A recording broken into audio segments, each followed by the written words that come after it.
This is a Black Comic Lords exclusive.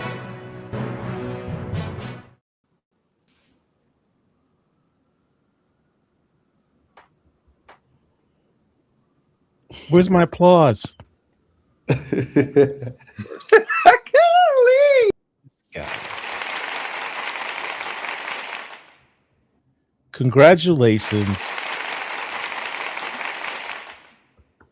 Murewa Ayodele, for your Eisner nomination for Best Continuing Series Storm of Marvel Comics. Yeah, it's really it's a real honor and it's a team effort. I'm really happy. Definitely well deserved, my friend. Well deserved. Yeah. Shout out to all of you fans joining us tonight. All of you have been supporting this book, supporting Murewa Ayodele's work on it. You know, all this wouldn't be possible without all of you. So thank you very much. We have a lot of loyal followers on this who've been here since day one, pre-ordering the book. Just wanted to take a moment to thank each and every one of you. Give us a shout out by hitting the like button right now. I want everybody who's watching, go ahead and hit the like button. Share this video across your social media. Let's shout out to the world. Hey, Murewa's here. He got his nomination. Let's celebrate him, celebrate his work, and celebrate this character, Storm ORORO Monroe. What's up, Antoine? How are you, sir? I'm wonderful, and even better now that we have this great news. Honestly, that was such a highlight of the day for me. How you feeling, Murewa? I'm feeling really good. I was in disbelief at first, but then it started becoming more and more like reality, and it's really exciting. Yeah, I know that you've suffered some personal issues recently. My prayers are with you. I'm sure all our fans are as well. Glad that you decided to come back and join us here, and this is good news. It's nice to have some positive good news for you. So well deserved, well timed. Absolutely. And we wish you all the blessings, sir. Yeah. Very much so. Thank you. The good news actually does help in its own way. Yeah. It's a beautiful thing to see, especially after, as we know, we have so many people try to trash talk this book and review bomb, and so this is like, to me, it's like the ultimate aha moment, because you can't refute this for the character or for Murewa. It's set in stone now. It goes on the resume, it goes in the bio. Whether it wins or not, it doesn't matter. This is huge. She's the only X book that was nominated across all of nomination categories, and one of the very few Marvel books. One of the very few. I was about to say very few Marvel books. So I'm not going to make any comments on that in case Marvel's watching, but it was just really wonderful to see, and the contenders, the heavyweights of the heaviest, in the industry. Wonder Woman, who was the other two? I can't think. I've read all of the books, so I feel like everybody. Power Fantasy. Yes. Crownsville. I think it's FML. The Showbo Brothers. I can think of Bronze Faces. They got nominated as well. Yeah. So really, shout out to Miss Stephanie Williams. Yes, Stephanie Williams, absolutely. Shout out to Stephanie. Nomination is well deserved. Double nominated, possibly triple nominated from understand. It's a good time, man. A lot of talent in our community was recognized for their works this time in the Eisners. That's something to be celebrated and definitely recognized.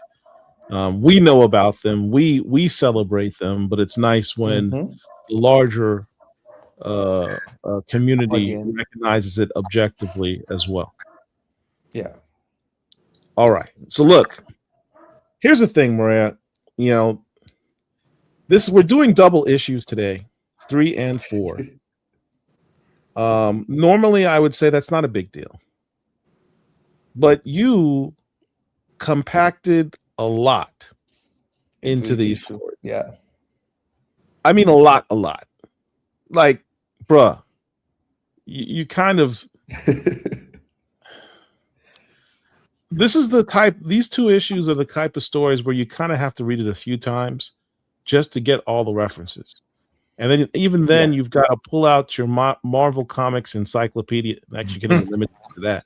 You kind of need to go panel by panel, word by word, and dissect everything to get the amount of references and Easter eggs that you threw in this book.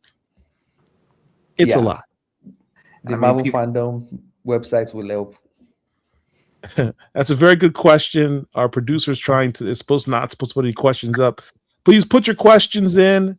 I promise we'll get to them all at the end. There's a lot of material to cover, so we kind of need to put all that at the end. But to answer your question, Eclectic Lord Nietzsche, it is not my intent to do a 4-hour show because I have work in the morning. But we do have a lot of material to go through, and it's very dense. To his credit, fans out there, to his credit, you and I both know that Murewa had an epic story that was planned for this run of Storm, Earth's Mightiest Mutant. One that probably would have been 10, 15, even 20 pages, 20 issues. So when he did not get that run, he's trying his best to compact and put as much of the storyline that he had planned for all of you in these 5 issues. There are different ways that you can react to that type of news. You can either say, you know what, I'm just going to do the 5 pages out of the 20 I'd planned and just let that be that. I don't care. It's the same paycheck. He could have done that. He could have said, well, you know what, instead of doing the really great story I'd planned for these fans, I'm just going to do some attenuated, smaller story and just get it done with. He could have done that. But he took the harder route. He instead decided, I'm still going to give the story that I wanted the fans to have, and I'm going to do everything I can to compact it into those 5 issues. So for those who are saying, oh, it's too much, why is the story got so much stuff? It's because he's trying his best to compact a Rolls Royce into the size of a Datsun. to just for all of you. So just recognize that, and I appreciate that, man, because you took the harder road, which a lot of writers probably would have done. So my hat's off to you, man. Thank you. All right, let's jump into it. Where's my producer? All right, here's the covers. Antoine, do your thing. I don't remember. Oh, come on, man. Okay, so I know we had one job. It's been a while. It has been. It's RB Silver. I know at this side. The ending is Betsy Cola. I remember that. The middle is like Kevin. Kevin. He's done the other covers. It's gonna. Oh shoot! It'll come to me. Go ahead. Let's just Kevin something. I think. Yeah. I'm happy people finally realized that the main cover references other Marvel covers as a representation of Storm actually leaving the Marvel universe. Yeah. A lot of people didn't get that. In the previews, they didn't add those extra covers, but it came later. And a lot of people didn't get it. So that's like what's at the side is the Magic book, the X-Men United book, and the likes. Imperial, I think, is the bottom one. Imperial Guardians or something. Yeah. Damn it. Kevin Wada is the middle, the purple one, Kevin Wada. I am kicking myself because I did not get that reference, but yeah, absolutely. Her coming out of the panels. Yeah, many people did notice. I think a lot of people are reading all the X-Men books, they now realize it, and they think they put the books beside her like, ooh, she's actually leaving, the books. Mm-hmm. All right. Then Ben Hart. Yeah, Ben Hart. I remember that one. I love that one. I've got both of those, the Virgin and the the trade. They both look sick. Yeah. Great use of negative space. Mm-hmm. All right. So let's do our recap because God knows there's a lot. I'm literally just going to read this. Amid the chaos of the Thunder War, Storm's teammate and friend Maggot was assassinated by the Federal Bureau of Investigation. The feds took out Maggot. We just know he has to come back, though, right? Because Murewa made him cool. An incredibly uncool character, Murewa made cool. I actually cared about him, and of course, in true Murewa Ayodele fashion, he took out his head. He's got a thing for taking out people's heads. Don't question it. That's just his style. And in the aftermath of the same Thunder War, Mistress Death abducted ORORO's magic tutor and friend, Dr. Voodoo, forcing him to become Mistress Death's avatar in her quest to extinguish all life. Now, we know that in this Death realm, Death has not only recruited Dr. Voodoo to be her avatar, but she is using the bastions of the Krakoa era of mutants who died during that era recklessly and resurrected them as her soldiers in her, conscripted them as soldiers in her army. After suffering a painful betrayal from eternity, ORORO now refuses to be the entity's host. Yet, despite the anguish of the Maggot's death and the physical toll of tearing eternity from her body, she must face Mistress Death to save eternity, to save our universe. But what will ORORO do now that a young mutant woman has been murdered in her sanctuary? What will ORORO do now that Death has once again got hit too close to home? Meanwhile, I can't read that part. Lurking in the background is the man in the spacesuit. Who could this person be? All right. Maggot's back. We're in the Elysian fields of Underworld. After the Thunder War, before the decimation of Beatrice. I love this. Now I know that you put a lot of input with your artist as to how you want things to look. What was the thinking behind how the Elysian Fields will look? What was your notes there? I wanted it to be the grasslands, beautiful plants and Greek architecture that leads up to the sky, that just fades off into the clouds. And one thing I enjoy about Federica's work is she's one of very few artists that really does fantastic world building, and you would see it in the entire Storm Earth's Mightiest Mutant series. The background is always so lush and detailed. Yeah, this feels like a frame from an animated show. You see everything in the background. Really, really good. So I love how Storm has her hand behind her back, like Dark Side. I love this panel so much. I hadn't even thought of that. Very militant, yeah. Maggot's still dead, Murewa. Yeah. As we see in a later page. You made him cool and he's still dead. Even Eenie and Meanie are dead with him. That's kind of interesting. That's kind of so they're truly attached to him. So if he dies, they die too. He's a mutant and they're part of him. So even their ghosts should probably still be with him. Yeah, I guess they're kind of like his organs animated. Right. So they would die. Yeah. All right. So in the Elysian Fields, we have Here Lies the King of the Titans, giving the rundown as to what's going on in the underworld. What is Storm's purpose of being in the underworld right now with Maggot?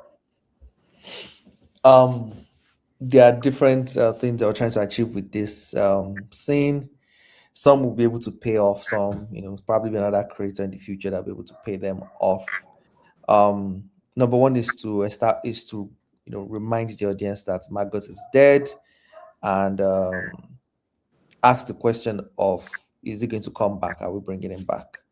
The second one is also to establish the relationship that Storm has with her mother. Give us a little status quo update. What's our relationship with the dead people in her life? And the third one is the Greek mythology, politics, and Marvel. I wanted to move things forward there as they try to as I try to bring some relevance to it, to Storm's story. And one thing I wanted to do was from Greek mythology, that actually the person that's supposed to be on the throne is Hades of Olympus. But because Zeus was just so powerful, and Zeus kind of played some mind games and everything, he became the ruler of the gods, not the first child, which was Hades. So try to play around with that. Like, okay, what happens if we take Hades out of the underworld? Who would he put in charge? It's like, okay, maybe we put his child, and then remember that Kronos is a terrible father, and he will be a worse grandfather. He's going to try to do something. You're getting ahead. You see, you're doing the same thing you're doing right. You're packing too much in at once.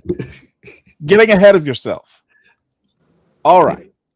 So it mentions she's been going to all of the realms of the underworld, the Valhalla, Helheim, Duat, the afterlife. Yeah, even the Jalia, the Wakandans. What is her goal here? Is she trying to recruit? Is she trying to do reconnaissance as to what Death is up to? What's the purpose? She's trying to find it's two things. She's trying to find Margot, and we'll find out why she's trying to find Margot in the next issue. Another one is she's trying to find out if Voodoo is alive or dead. All right. So, War of the Realms. You keep doing these epic storylines of these huge wars, and each war is bigger than the other. I didn't think it could possibly get any bigger than the war of our universe. Now you've gone into the war, not even the multiverse. It's the omniverse, which we'll talk about in a second. I don't know how you go beyond that, but we'll see.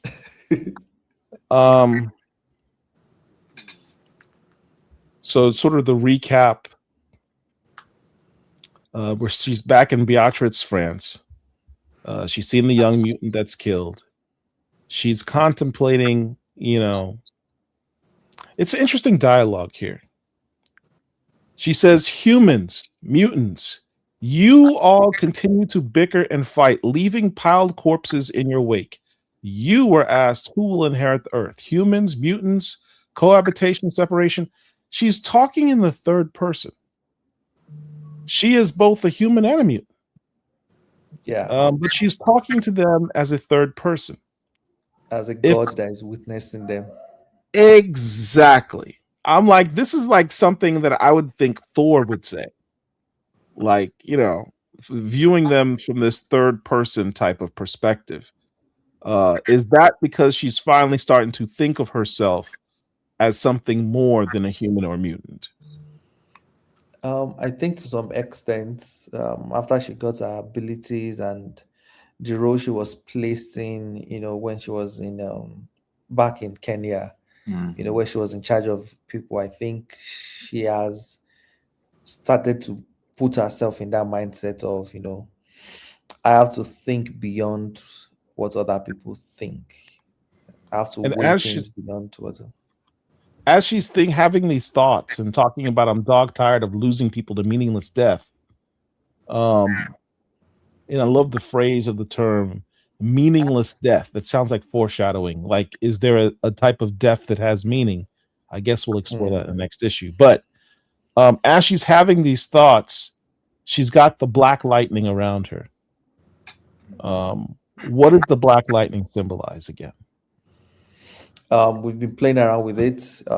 We know what it's. We know the first thing is storm gods that have rejected the possession of eternity. that have rejected being the host of eternity. Their lightning turns black.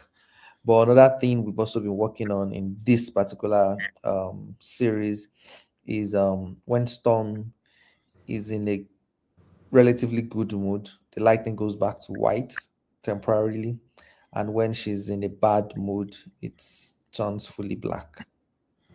You know, the black lightning kind of reminds me of the Kirby Crackle. You know, the black Kirby Crackle, very much so. Even at the top of the screen, as you see here, there's a little bit of the artist did a little bit of rendering of Kirby Crackle, which I thought was kind of cool. Jack Kirby would probably dig the black lightning, to be honest with you. Then she's as she manifests Rogue Storm. Crashes out. Yeah.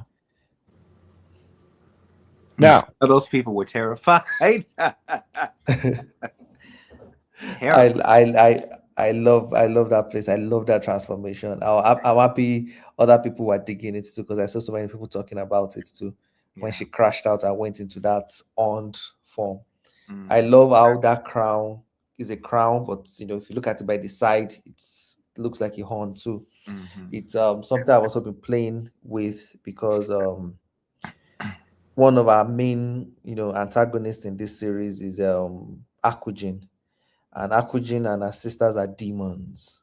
Yeah. You know, in the last volume, it's like, oh, Storm against gods. And what we play around with is what are the characteristics that these gods have that Storm has, you know, gods to gods. You know, and here now that she's, you know, interacting with like demons, you know, like she's still a goddess, she's not a demon. But I want to also play around with some of those visuals, like, yeah, she's as scary as a demon, you know. And it's the fact that her crown actually looks like demon horns. Yeah. You know, so it's some of those, you know, playing around with some of those things. I think I really go ahead, Antoine. Oh, I was just gonna say, I think it's just interesting how the first season, if you will, was sort of dealing with above, and this one is dealing more so with the matters below. Yes. Very good observation. Yeah. This is still haunting me. I'm tired of losing people to meaningless death. And then she's talking about humans and mutants. You're just constantly bickering about who's going to inherit the earth, realizing that in the end, death is always going to be your answer. It doesn't matter who's going to inherit the earth. Everyone's going to die.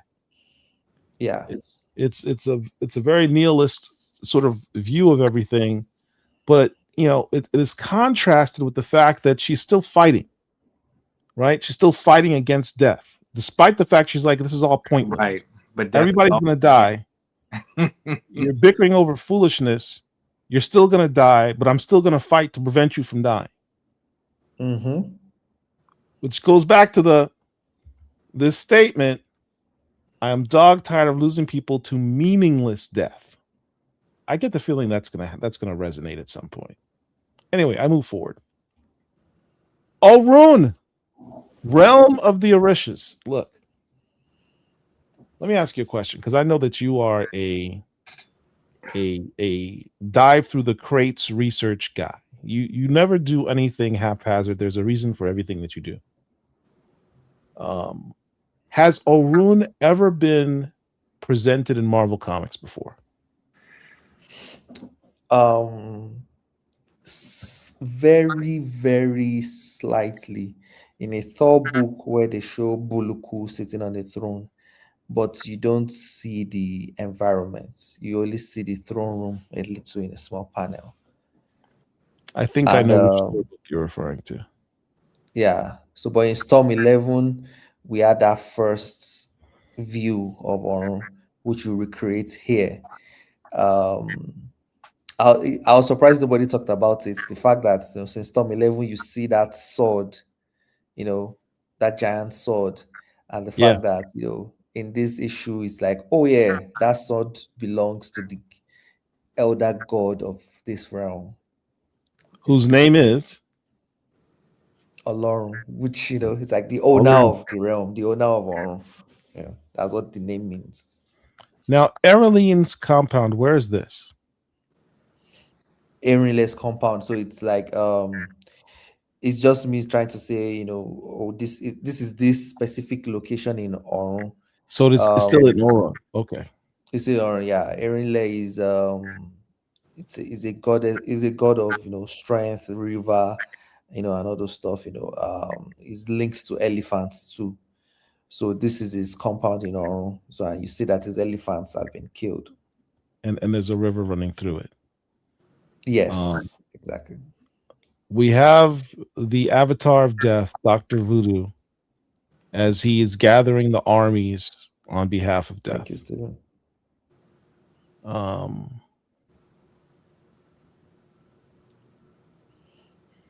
then we come across this character. Who is this person, or was this person?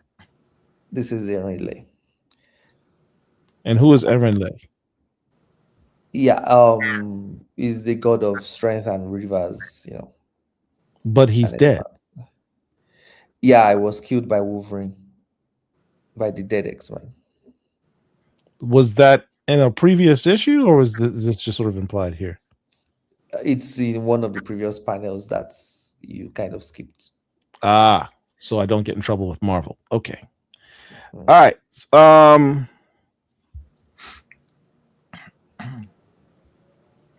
Behind the confines, this is where things get interesting. Yeah.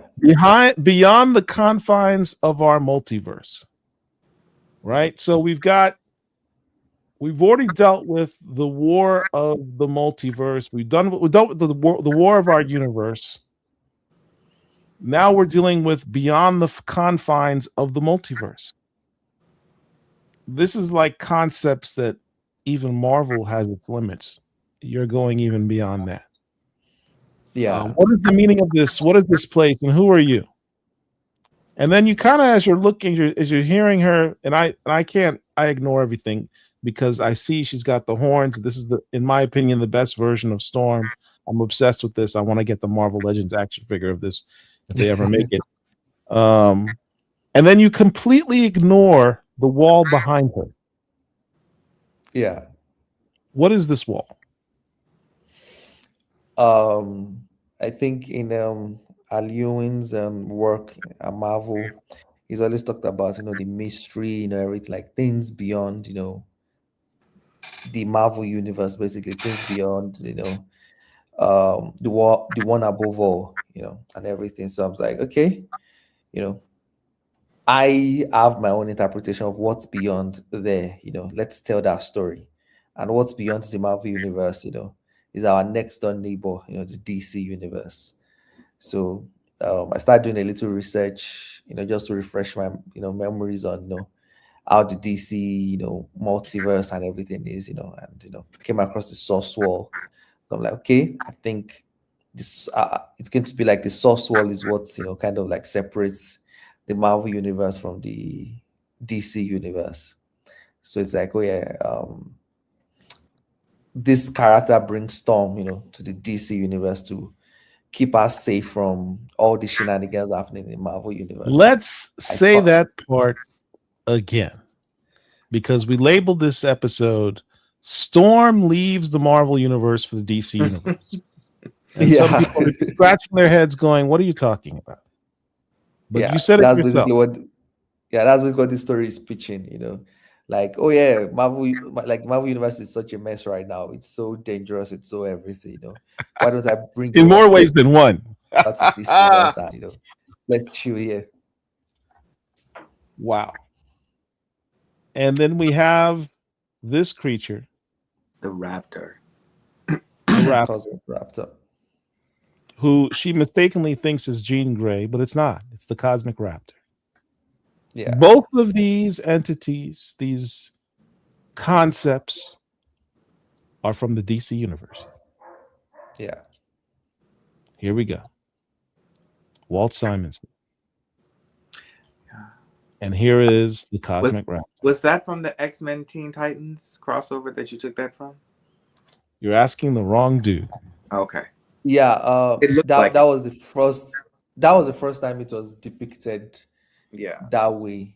That was the first time I did it. But I think, yeah, I'm not sure. There was one that is a little bit more on the brown side, but I think it's also this one that you see Dr. Doom a little. But I think that's another one. There's another crossover too that you would see Dr. Doom's on the source wall. So, well, before we go further with this, I'm curious about the behind the scenes aspect. When you came up with this question or with this plot idea and you sent it over, what was the response from editorial? Exactly. Derek asked, was there any special permission required to show DC related content? Yeah, so that's the thing, pitching the idea, you have to be, a little coy with it and be careful of your language so that your editor knows what you're trying to do, but there isn't like paper trail, that links back to it. And it also has to be clear enough that the artist also understands what they're about to draw. So it was really challenging getting to get that balance, And if you become too explicit in the script, it's like we have to cut this part. You have to change it because now it's yeah. So this sounds borderline like it's better to ask for forgiveness than permission. Yeah. You're a wild one, Murewa. You truly are, man. You did not specifically refer to it as the wall, source. No reference. I think Marvel's also backed out on some things. That's I think what's supposed to be like the multiverse cluster of detectives and capes. DC, detective and capes. So, but they're like, nah, that's too close. Like, let's just say be beyond the confines of our multiverse. Right. Gotcha. All right. So, out, which they did. And look, Marvel and DC have a crossover going over right now. Superman, Spider-Man. Yeah, they've had several. Technically, I mean, you could argue the timing of this is apropos because they've already got a crossover going on literally right now. Yeah, and this is just part of that. Yeah, but they don't want you to be the one to mess up the balance and the negotiations just let it go. Let it go right there, Murewa. As your counsel, I'm advising you to just run with that. Look, I didn't know I couldn't do that. We have a crossover. I was just giving you a freebie in the crossover with Storm in the DC universe. There's nothing wrong here. I like these comments. I'm sorry I brought you here without asking first. I think, exactly. I was apologizing to DC Comics too. Right. I think that was you projecting in that dialogue, Murewa. Yeah. All right. So, runs across the spaceman again, but realize that the spaceman is not actually a spaceman. It's her mother. Yeah. Or a version of her mother. You had us guessing for several issues because this spaceman theme's been around for a while. Yeah. Like the first run of Storm that you were doing. I think was it number 8 or 9 the first time we saw 8. Yeah. We've been trying to figure out the spaceman. Thank God it's not Craig. That would have pissed me off. A lot of people thought it was Craig in Storm. Yeah, nobody wants to see corny ass Craig. All right, so Indari was a twist. I did not see that coming. Talk about this. And he's frozen. I will say, look, this is not her actual mother. This is a version of her mother out of the multiverse. And she explains that in her universe, and in this version of Indari, she and her husband David became engineers. Mm-hmm. And were able to, they never had a child. They never had an ORORO. Right. So she looks upon ORORO fondly and she indicates, hey, I've been watching you your entire life. In essence, you're kind of the daughter I never got to have. Yeah. So I've been watching over you fondly. And I wish to save you because the entire Omniverse is about to go bye-bye. Can you talk about this? He's still frozen? He's I gone. think he's gonna come back in. Probably. He's gonna come Might back have in. an internet issue thing. Yes. Here But we yeah, go. I thought that was a really cool Sorry about twist that. because definitely didn't see that coming. That's all right, man. Can you hear Yeah. us all right? Yeah, I can hear you. So I had the three options that were running through my mind at the time. Either to go with the one above all. So I was thinking, will it be the one above all that takes Storm out of the Marvel universe? Then the second option was it going to be Storm herself, but Storm from the future, you know? Yeah, A you Storm that already has, did that. You already did that with the 50th anniversary. That already happened in the 50th anniversary issue. yeah, but I didn't write that. So I was Right. thinking it was going to be is it a Storm that has already fought the war above all, that has done all these things, and it's like, you know what, I've done everything I can do to save the universe, but it still doesn't work. So what I'll do is just, you know, take you out of it and just let it happen, you know. And then the third option was, you know, what if it's a mother, you know, and I saw the emotionality that would come with it. The others are plot decisions, you know, it works. But this, the mother felt, you know, like it's going to be very, very personal. There's going to be a lot of baggage there. Right. And also felt true to the character, like because it was Indari's idea that they leave the US and go to Cairo, you know. Right. So I'm like, yeah, so it feels in character with Indari to be like, leave the Marvel universe and come to DC, you know. So And even in issue 4, it was alluded to that that she didn't want to see Storm because she wouldn't have been able to let her go. yeah, Even though she was, you know, her dad was the one that went to send, because he would be able to send her back, but her mom wouldn't have been able to let her go. yes.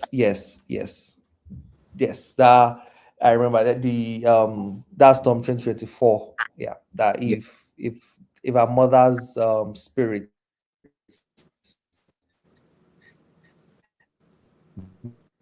met her, you'll be like, I can't let you go back and face Egon. I can't let you go back and face eternity. Right. And all this pain and all this hurt. Yeah, all the suffering that's going to ensue. Right. All right. That I would rather have you, you know, just stay here where it's safe. Yeah. So back to Orun. And we have one of the most badass Orishas of all time. Ogun, the war god of metal. Basically, Thor meets Conan type dude. Yeah. Just a completely badass character. Now, did you get the reference on this page, Paul, from Magneto's dialogue?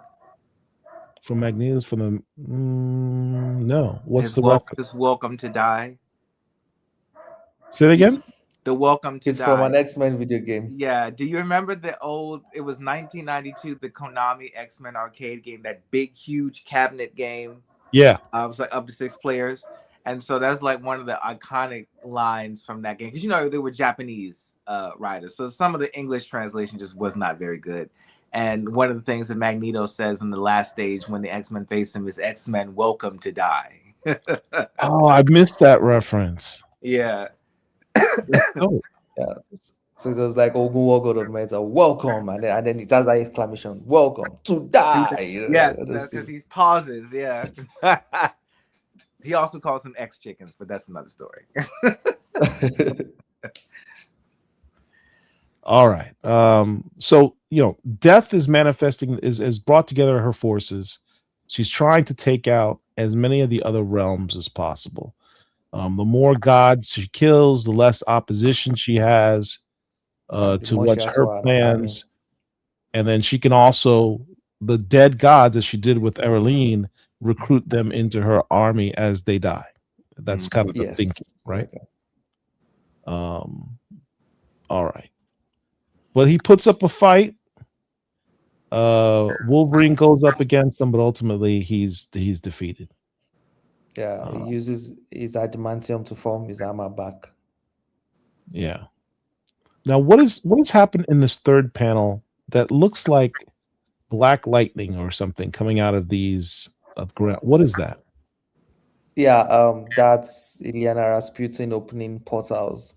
You see a little bit in the previous panels, the portals opening. Yes, they're small at first, they get bigger, right. And then the lightning, the purple lightning is from Voodoo. Voodoo's manifesting black lightning? Purple lightning this time. Oh, it's purple lightning. Mario, I gotta ask, what is the significance of purple lightning? I don't know. It's a pimp. I was gonna say Prince, but okay. Pimp lightning. God, this is gonna be all over the internet tomorrow. Murewa Ayodele introduces pimp lightning into Marvel Comics. So I love you make these references. Even my patron, Papa Legba, and his confrere, Sorcerer Supreme Makeen. Did you just make that up? Sorcerer Supreme Makeen? No. This is a direct reference from Dr. Voodoo's last solo run, which is Dr. Voodoo, Avenger of the Supernatural by Rick Remender.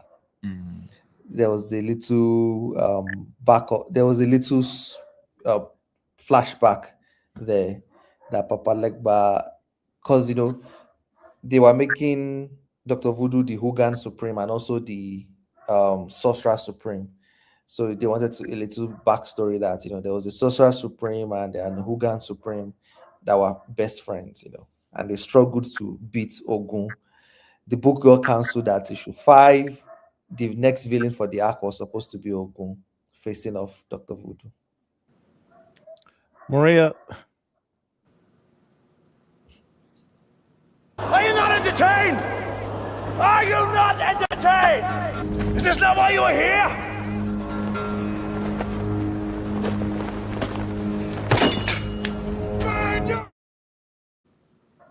dude, you go all in. You go all in. Yeah. No one does research like you do. The references, the diving through the crates to find, man. Are you not entertained, fans? Are you not entertained? Incredible. I dig that, man. I respect that. All right. Thank you. Summon the immortal Wreckers Ilyana. I mean, bro. No, the symbiote god. God. Hadad, the first storm god, and Gore, the god butcher. Each one of these characters caused so much problems. Universal threats. Yeah. Each one of these guys were universal threats for which an entire storyline has been done. Hadad's relatively new, in terms of the Marvel universe, but no, and Gore the God Butchers literally had entire crossovers in the Marvel universe. They're such a freaking threat. And you just developed a super villain team of universal threats. Yeah. Were you bored? It's like no, it's always been a dream seeing those three together fighting something. And if you're familiar with Yoruba mythology, you would genuinely need those three to be able to face Olorun. Like, when you're talking about OP characters or OP mythological characters, that's Olorun. So yeah, you would need you need all three of them to face him. Wow. Like the equivalent to Olorun that I can describe to people is, like the Christian Yahweh, Yeah. So it's like, yeah, how do you face, that character if you don't, have some of your, worst guys? He did that in 3 panels. Imagine what if he had like 10 more issues. Jesus. Oh yeah, there was supposed to be like we're supposed to see like the proper fight of Olorun smashing through chains and stuff, and different gods and different zombies, a horde of zombies attacking him. I know one after the other, just eradicating them, things like that. So yeah, the fight with Olorun was supposed to be like this very long fight of Dr. Voodoo just trying everything with different zombies, and Olorun just keeps eradicating all of them. Yeah, I mean, we forget, he's the perfect avatar for death because he's a necromancer. He's not just a sorcerer. Yeah. He's a necromancer. So who better to be able to summon and control the dead than Dr. Voodoo? Yeah, it was the perfect choice. And here we have it. Is this the first time Olorun has ever been visually depicted in the Marvel Universe? Yes. That's correct. This is the first time Olorun has ever been visually depicted in the Marvel Universe. I love the locks. The god level locks in his beard and his beard as well locks. Yeah. Grabbing his sword in Orun. The Orun's being attacked. It's turned to lava, burning up. He's pissed. And here's the immortal, God Wrecker crew. Yeah. This is like watching an animated film. This one page, isn't it? This is this is literally a Japanese anime right now. Yeah. Yeah, the coloring and the art is sick. It's sick. When we got this page, we were like, no, this is just too incredible. Yeah. Wow. Very cinematic. The colors, everything. That's him. That's the elder god of light. That's who we are here to slaughter, so we may recruit his wrath into our army. Death to all life, death to all gods, death to our universe. He still got that grudge against the universe, even in death. Yeah. Let it go. That's it's one of the things I was looking forward to writing. And if the issue was longer, seeing maybe Storm facing like the Marvel zombies, and it feels like Storm is winning, and then I hope it's not a spoiler, but it's not a spoiler. And then Dr. Voodoo is now like, okay, bet I'll send the wraith of Olorun. And it's like, what the hell, the person that he took, these immortal wreckers to take down, Storm has to face him alone, things like that. So yeah. All right. Coming down off all the action, we're back at the wall beyond the confines of the multiverse. Probably the safest place to be, given that the entire omniverse is apparently about to get wrecked. Storm's with their mother, or a version of her mother. We've got the flying fishies glowing. Everything's looking kind of crazy. I'm in Diamond Row, like your mother, but not the one you want. A different universe, a different universe. Please, no more vague. It's for your own good answers. Why am I here? So, in short, the mother starts out with, look, your universe is in danger. And Storm's like, yeah, that's another day ending in Y for me. My last couple of years have been kind of busy with universal endings. But the mother points out, look, it's not just your universe, it's the omniverse. The entire omniverse is coming apart. And it all began because you merged with eternity, and now you're entangled with the whole universal level threats, and she comes up with the plan. The plan is, we're going to allow your universe to get destroyed, and then it'll just come back. Storm takes that personally. Can you come back and jumpstart it again? And jumpstart it again. Yeah, Yeah, I think she appreciates on it in the next issue. But yeah, it's me trying to, like, if Storm is going to leave the DC universe, if Indari is going to take her to DC universe, she's going to try to solve the problems of the Marvel universe the way DC universe solves it. And it's usually to have a crisis, where everything gets destroyed and it comes back again. So the goal is, so it's me trying to play around with the fact that um there's Marvel DC thing going on in this story, and it's to be like, okay, what if Marvel tried solving storytelling problems the way DC would it work? One of the things that Marvel prides themselves in the most is that they've never rebooted, and DC does it at a regular pace. It's like, okay, what if Marvel tried rebooting? Let's reboot everything. Let's see it. So yeah, that's what I was playing with. I also like how her hair flows here too. Yeah. The closest Marvel has had recently to rebooting the universe was the Secret Wars of 2015. Which, interestingly enough, does anyone remember Storm in that storyline?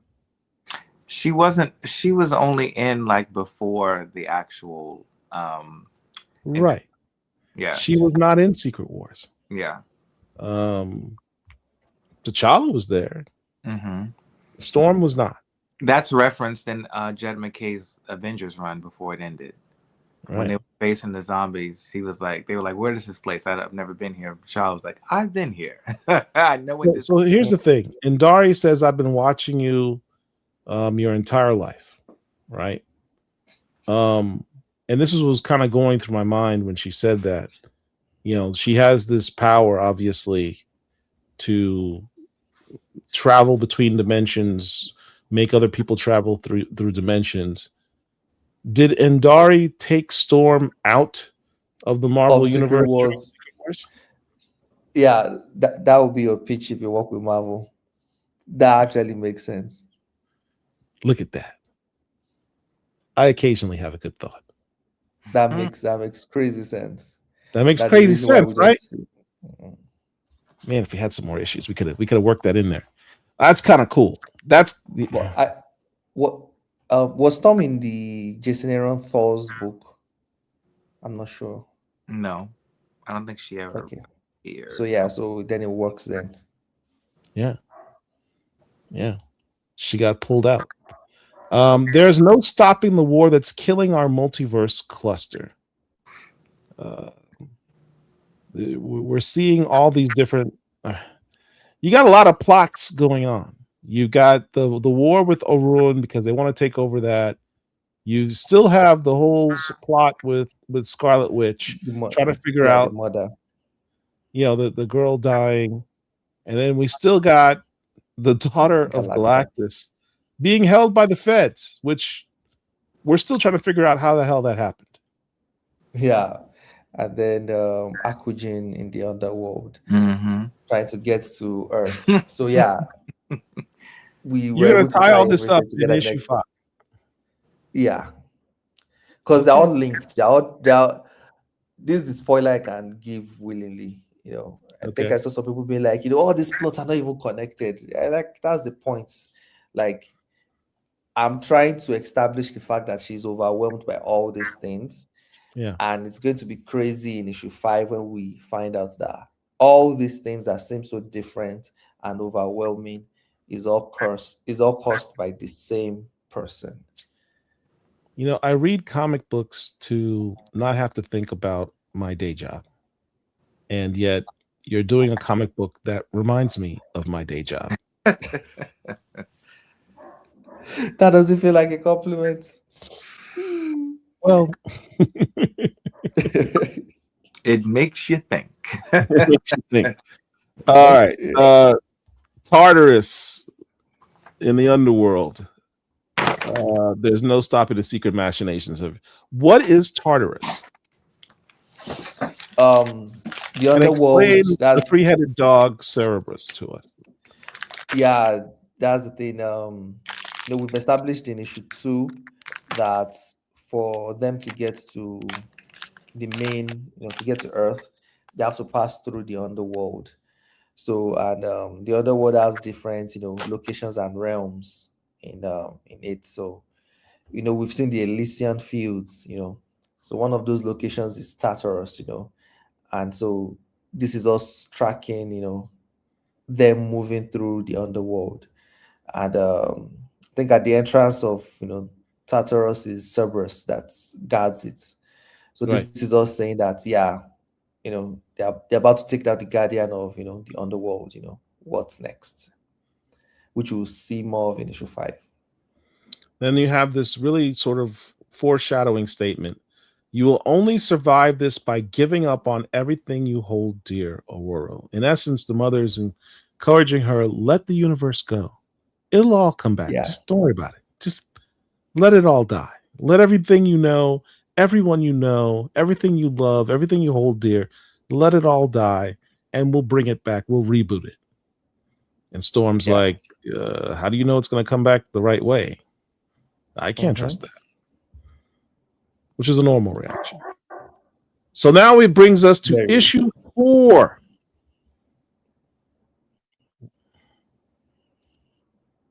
Antoine. Look. Antoine's eating.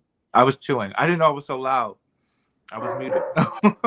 I had to mute you because you were kind of chewing kind of loud. Sorry. Okay, so the ending is Stephanie Hans. And then the middle one is our beloved Lucas Werneck. Yeah.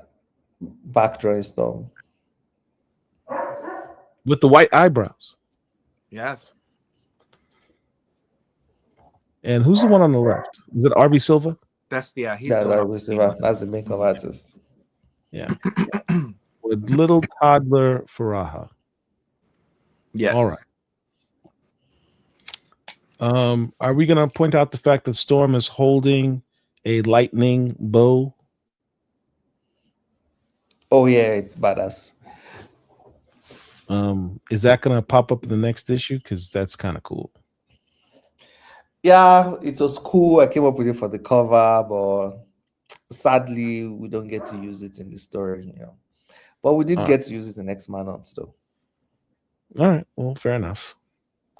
All right, so next recap. Before the Thunder War, to uplift Aurora Moreno's spirits, Eternity basically says, she's depressed because she apparently didn't get knocked up by Wolverine. Now, I'm not going to retouch the Wolverine thing because it angers me like many fans. I'm not going to touch that. But what was interesting was that you had in this X-Men, the Hellfire Vigil, she was saddened by the fact that she realized she was not pregnant. You have a woman who's going through all of this trials and tribulations, and it kind of makes you wonder, is it that she was disappointed she was not pregnant, or was she, I guess what I'm trying to ask is, was she intentionally trying to get pregnant? Because of her circumstances and what she's going through in life. I don't think she was trying to get pregnant. I think it is realizing that she may be pregnant and then ruminating on the idea of, do I want this or not? And that's when we have that scene where she's in out of space, saying, mother, I'm going to be a mother, So it's while in space reflecting, and it's like, I think I want to keep this, I think I want to be a mother, it's something that would give me joy, So, and then there's not that raised expectation, and then find out that no, and then so it's not like she's not like she planned to do it, but it happened, and she's like, I think I'm going to enjoy it. I think I'm going to dig this. I see. And then Eternity says, look, I can't have my avatar being all in depression because I feel what you feel, and I'm not trying to feel those vibes right now. So I'm going to lift your spirits by showing you a vision of the future. Now, is this a vision of a future, or is this a vision of her future? That's kind of the question. Every story at Marvel, there is no the future. There is the past, but there is no the future. There is only a future. A future. That's just the, that's just the Marvel rule. Because Let things us- can always change. Yeah. That is a very important distinction. Message. All right. So, Zeus. We have the Council of the Thunder Gods. Hadad sends the black, what do you call it? Black Black Winter. Winters. What was it called again? Black Winter. The Black Winter wipes out everybody. We haven't seen Zeus since. He's had some of his progeny take over the throne in his stead, but nobody knows where Zeus is.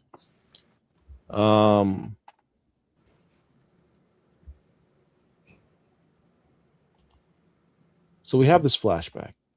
6 months after the birth of Aurora Monroe. Now, this is Storm's real mother, Indari, and her father, David.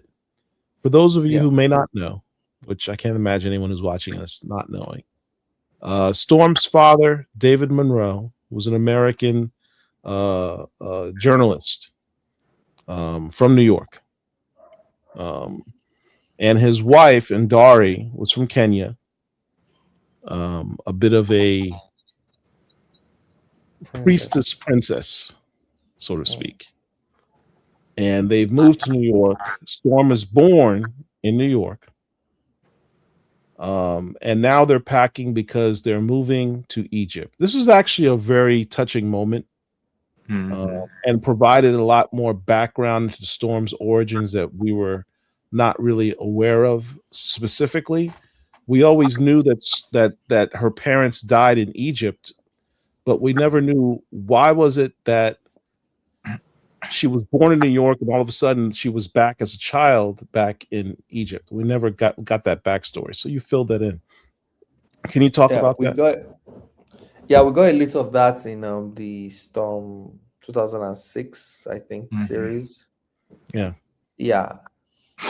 So I just wanted to expand on that, that especially from Indari's perspective, try to show more of that. Indari wasn't just like, oh yeah, in Africa I'm a princess, here I'm treated like, this, that, we are living and that. So I wanted to bring more context to that relationship and how it's felt for Indari, especially too, because this I like this dialogue. I to be more specific, I felt this dialogue. This part where you could talk about over here, they have a way of making you feel small, unwanted, and undesirable. If you do not guard your confidence, peace, and joy, jealousy, they'll replace them with victimhood, anger, and pain. When that doesn't work, they'll arm a fool with a gun and point them your way. I kind of felt this on behalf of all immigrants. My family were immigrants to this country.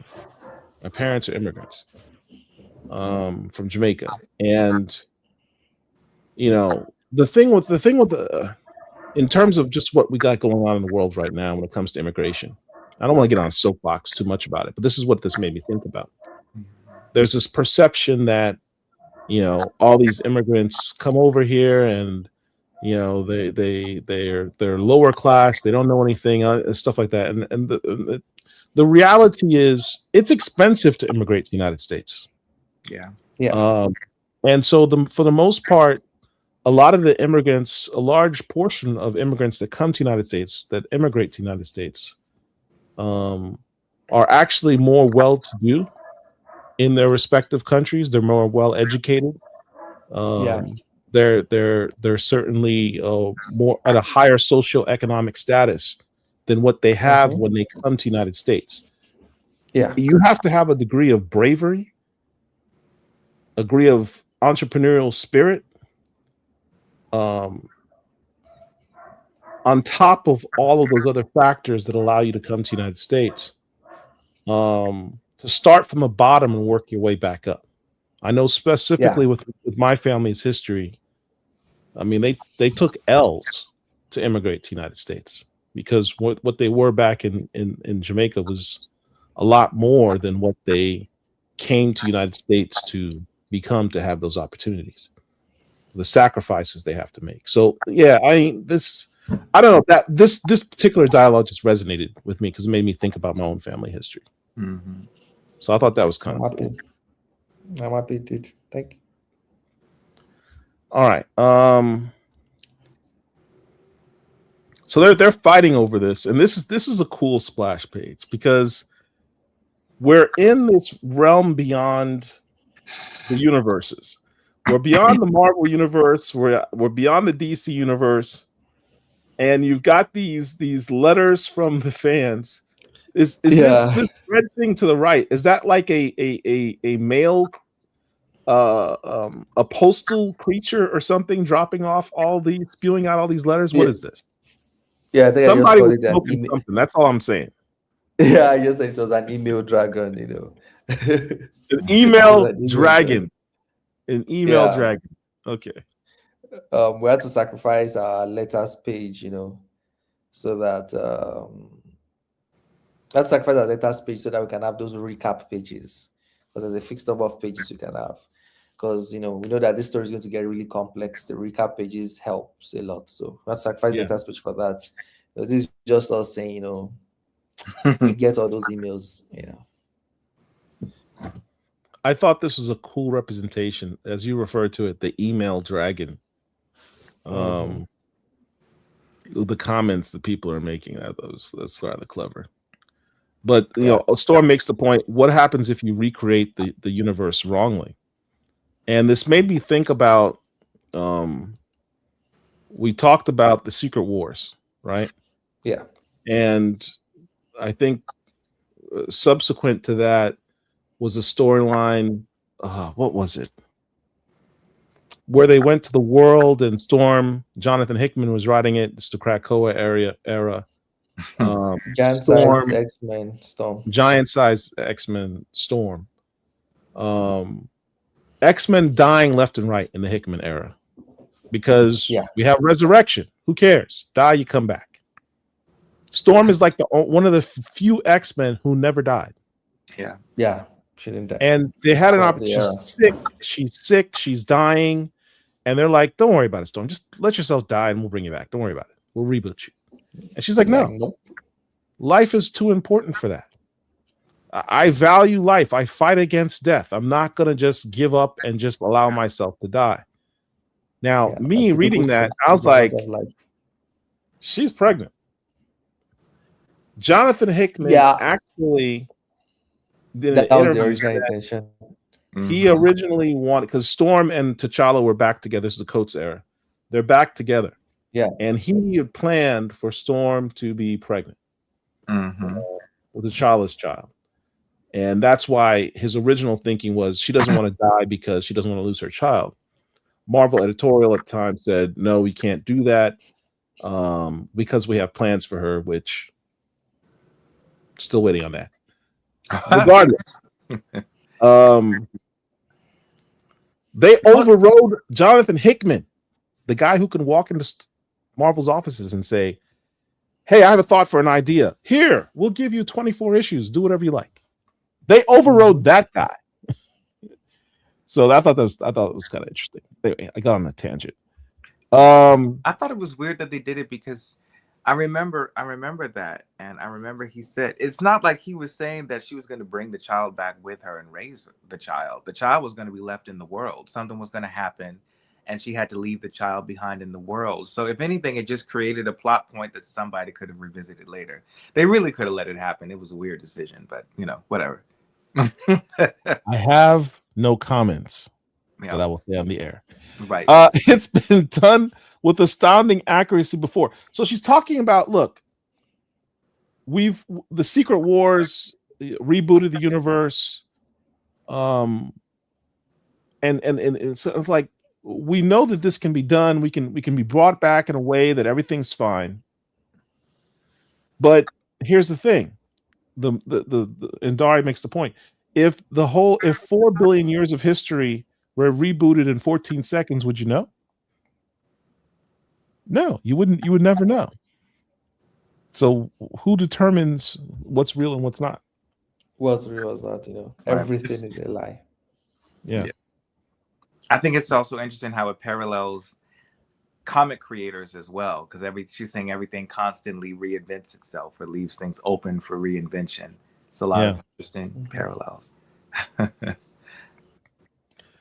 Storm's like, no, I don't want to do that. She's no, you're gonna stay here with me. I'm gonna keep you safe as a mother would. Yeah, you will stay here with your mother. We have this image for the next issue, chapter 4, Mama.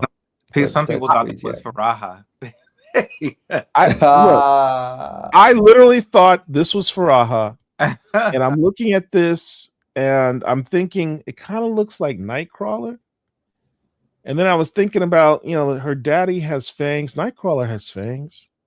The hair, Nightcrawler has hair like that. FURAHA's daddy is Nightcrawler, and this is little baby FURAHA, little baby Nightcrawler. Roy is laughing at me because he says that's not accurate. All right, so royal prowess in Olympus in Storm's native universe. We're back in the 616 universe. We're in Olympus. It's gone. Others have taken over. Talk about what's going on here.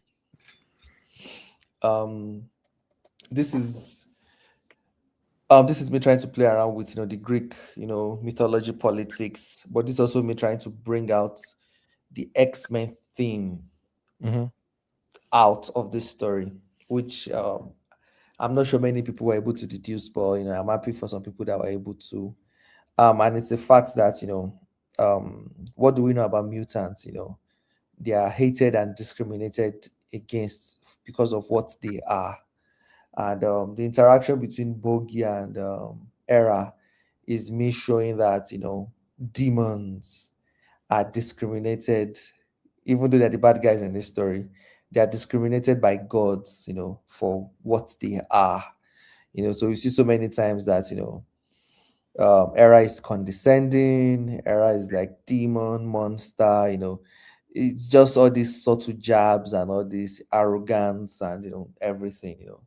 Trying to bring that similarity between the demons and Storm, and then all types of shade. Forgive me for not making it to your coronation, Queen. Who are you again? Exactly. Hey. All right. From the very first panels, like, where are you again? Yeah. So here's the thing. Bogey, who is an agent of Akujin, or is it Death? Akujin. Agent of Akujin says, "Look, my master has an offer for you. We can get all of vibranium in Wakanda and give it to you. Imagine what your blacksmiths of Neveladir, I can never pronounce that word, could do with vibranium at their disposal. I mean, you've got Uru. Imagine what they could do with vibranium." And she's like, well, why do we need that? Because we have adamantine. I'm not certain. We'll get to that. But that's what she's trying to do. This is the story we talked about before.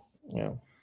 Here's the storyline we're talking about with the world. She's pregnant. Shit, don't talk about that. But she's dying. She doesn't want to die. Life is too important to just let it go. I'm not going to let everyone perish for a resurrection plan that might go awry. And my real mother would know that. Your real mother?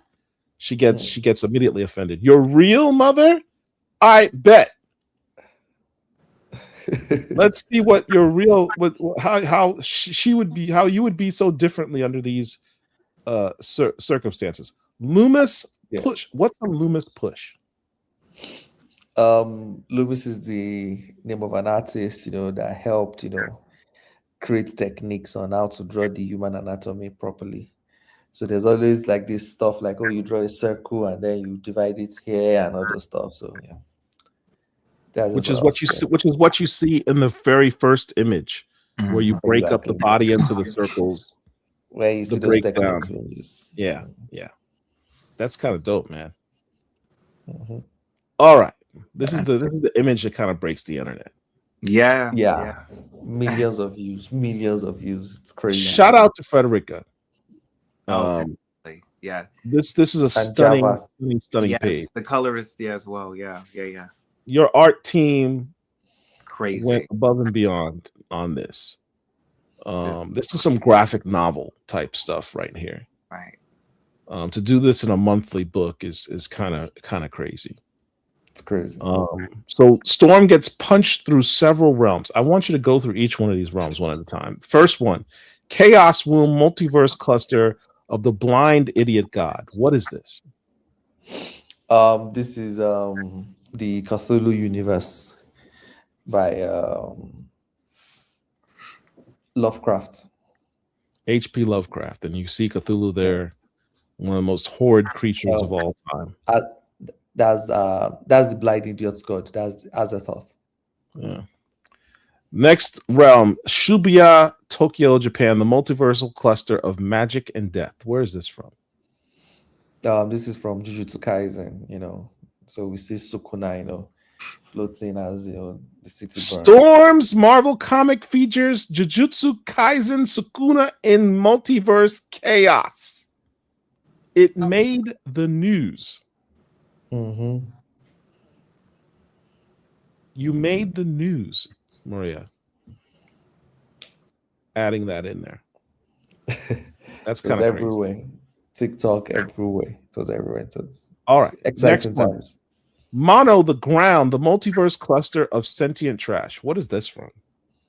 That's another manga. I always forget how to pronounce it. This is Gachakuta. That's another one.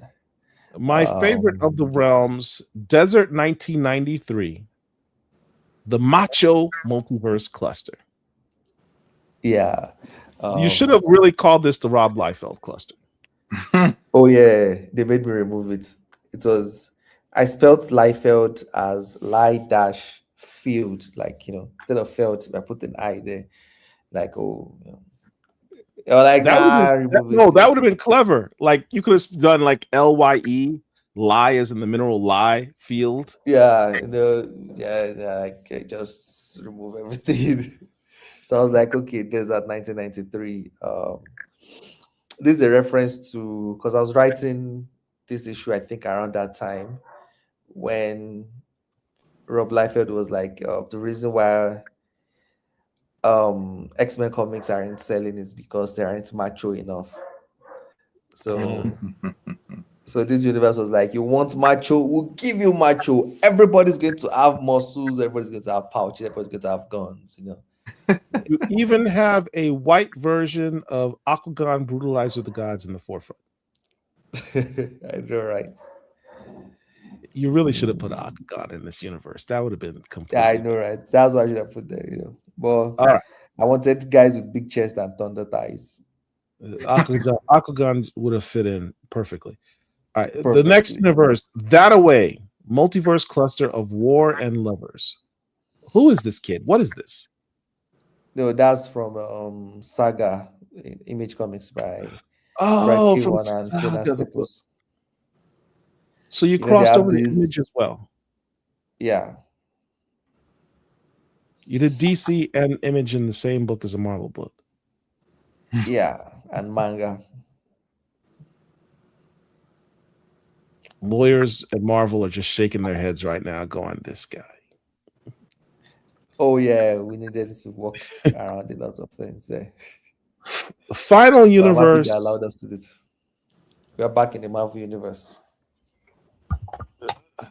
I mean, your final universe, Maypen, Jamaica.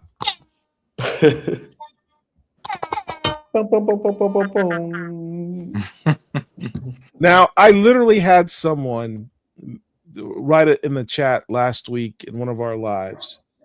Did Murewa specifically write this scene for you? Do you have family in Maypen? And I'm like, I don't know, because I actually do have family connections to Maypen, Jamaica.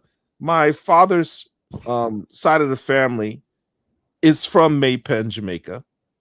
Mm-hmm. And I'm like, did I tell Murewa that? Is he trolling me? What's going on? But this is kind of cool. Why Maypen, Jamaica? It was a lucky guess. It was a lucky guess. Yeah, I was just doing research. Funny enough, throughout the Storm series, we've been playing around with water a lot. From issue 1, how she used the sea, waters from the sea, to save the people of Biarritz. How it was on the water that she met Susano, to have the tea ceremony. I think in issue 2, I can't remember in issue 2, but there's also there's the discussion of water with Scarlet Witch, and so many things, and then we end it in Australia, by the sea. I think there are some also other water stuff there too. In 3, we see the primordial fluid, and we've been playing. There are so many in our room, you see the water. We played around with water a lot in the story and everything. So I was like, I needed a location too that was also, close to the waters. That's where I think I want to end the story. Yeah, I just now realized how often water has played a theme in your stories, and specifically in the Storm stories. And you've had a lot of aquatic life in your stories. Yes. Are you trying to tell Marvel that you'd like to be the next writer on Namor book or something? Not really. It's just me having fun with, just having fun with it. What water probably means to, someone Storm that also see as someone like a fertility goddess. Yeah. Got you. Okay. So who do we see in Maypen, Jamaica? FURAHA. Nice, Jamaica. Rotted. I turned this page and I was like, what the bumba? Rotted. I think they eventually removed it from the color, so one of those sentinels had bomber clats spray painted on it. Yeah, I think Marvel removed it without telling me. Yeah, because those first two sentinels, one of them had bomber clat written on its chest.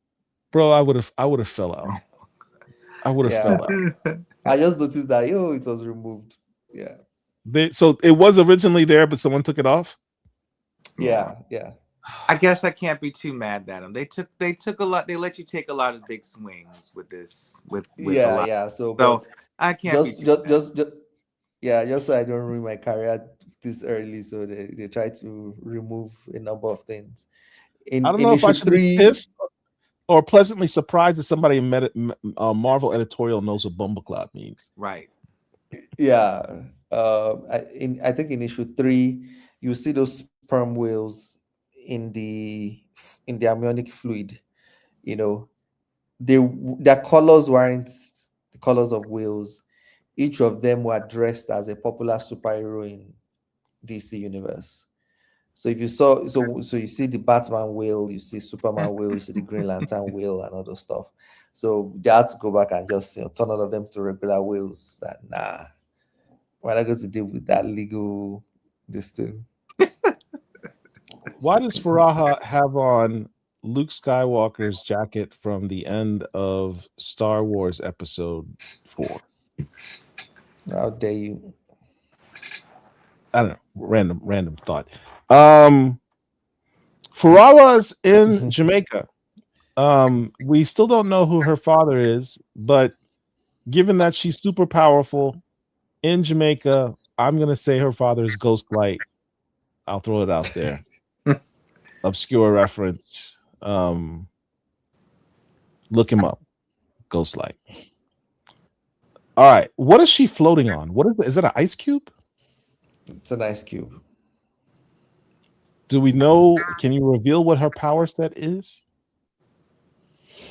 Yeah, we get a little sneak peek of it in the end panel, in the end page of this issue, But our powers are basically Storm's powers, in my head anyway. Our Storms are basically Storm's powers.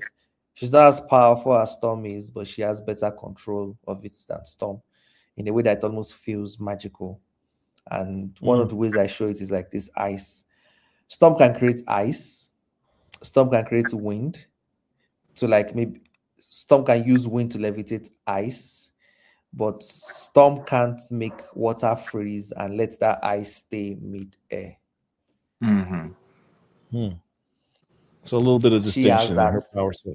Right. Yeah, so she has that finesse. Yeah. Yeah, a little bit more finesse in her powers. Interesting. Yeah. That's a good distinction to make, to make it different. So that it's not I'm looking at her hair. I'm looking at her hair. Is it just being lit by the moonlight behind it, which gives the white highlights, or does she have white highlights in her hair? Yeah, her hair is black and she dyed the tips white. Dyed the tips white. Okay. Because, she made that comment in her first appearance where she said she always wished she had her mom's hair. So she dyes her hair white, but then it grows out. Gotcha. All right. Back to the deal being made. Bogey's really pressing hard. We can get you the adamant. We can get you the vibranium from Wakanda. And they're like, well, why would we want that? We've got adamantine. Now, for those of you who don't know what adamantine is, it's kind of a more magical version of adamantium that the gods have. She doesn't really answer this question. Why would you want that? Well, because you're a god. You want everything. You have an insatiable. If there's someone else's toys, you want it. So we're offering the opportunity to get it. So if we decide not to go with you, why couldn't we just simply kill you and go get it ourselves? Well, you could try, but Wakanda has its own gods themselves. The Orisha and the Ennead have formed an alliance eons ago to protect Wakanda. So if you do that, you are going to have to fight against not one, but two pantheons of gods and their armies. We could just sneak in and get it for you. But of course, we know the Orishas are occupied. Right? Yeah. So, shout out to you, Murewa. I really felt like this issue was written for me. One of my favorite Black Panther stories was Black Panther Blood Hunt by Sherilyn Eaton. She, quite frankly, does not get nearly enough credit for how brilliantly she wrote that storyline and redefined Wakanda's origins.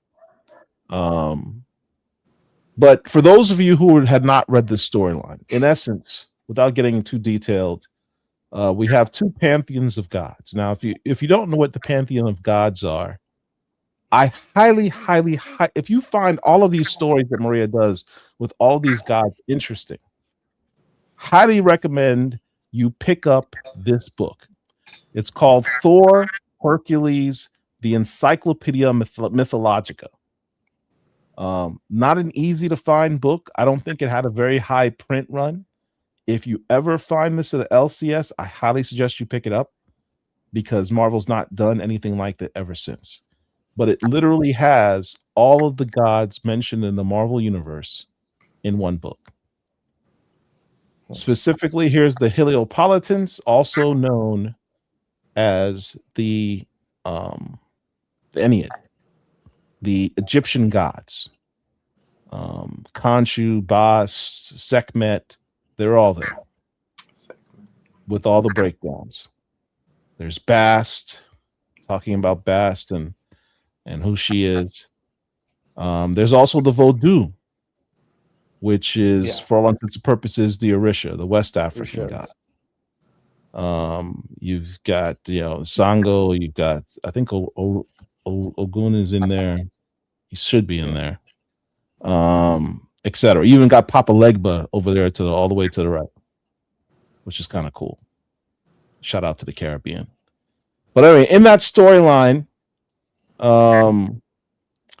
there was, just like they have the situation here with Bogey is a demon. And what did Murewa say? Murewa said demons are kind of looked down by the gods. Demons are always trying to level up and become gods themselves, or act like they're gods. And gods look down at them because they're demons. So you had Varney, one of the original demons, do this evil plan to sort of take over the world. And he wants to do that through Wakanda. The Orisha are already protecting Wakanda, and the gods take issue with that. Like, how dare some demon think he's going to level up on Earth in our faces? We're gods. You're not a demon. You're not going to do that. And so, the demons decide, the Orisha and the Enya decide to partner up to fight Varney. And they kind of screw things up. They kind of kill a bunch of people as innocent bystanders. And so this god says, look, you guys broke the eggs. You now have to clean up the mess. You're now responsible for this land, the land being Wakanda. You must now take care of these people. And this is how Wakanda's gods came to be, from both the houses of the Ennead and the Orisha.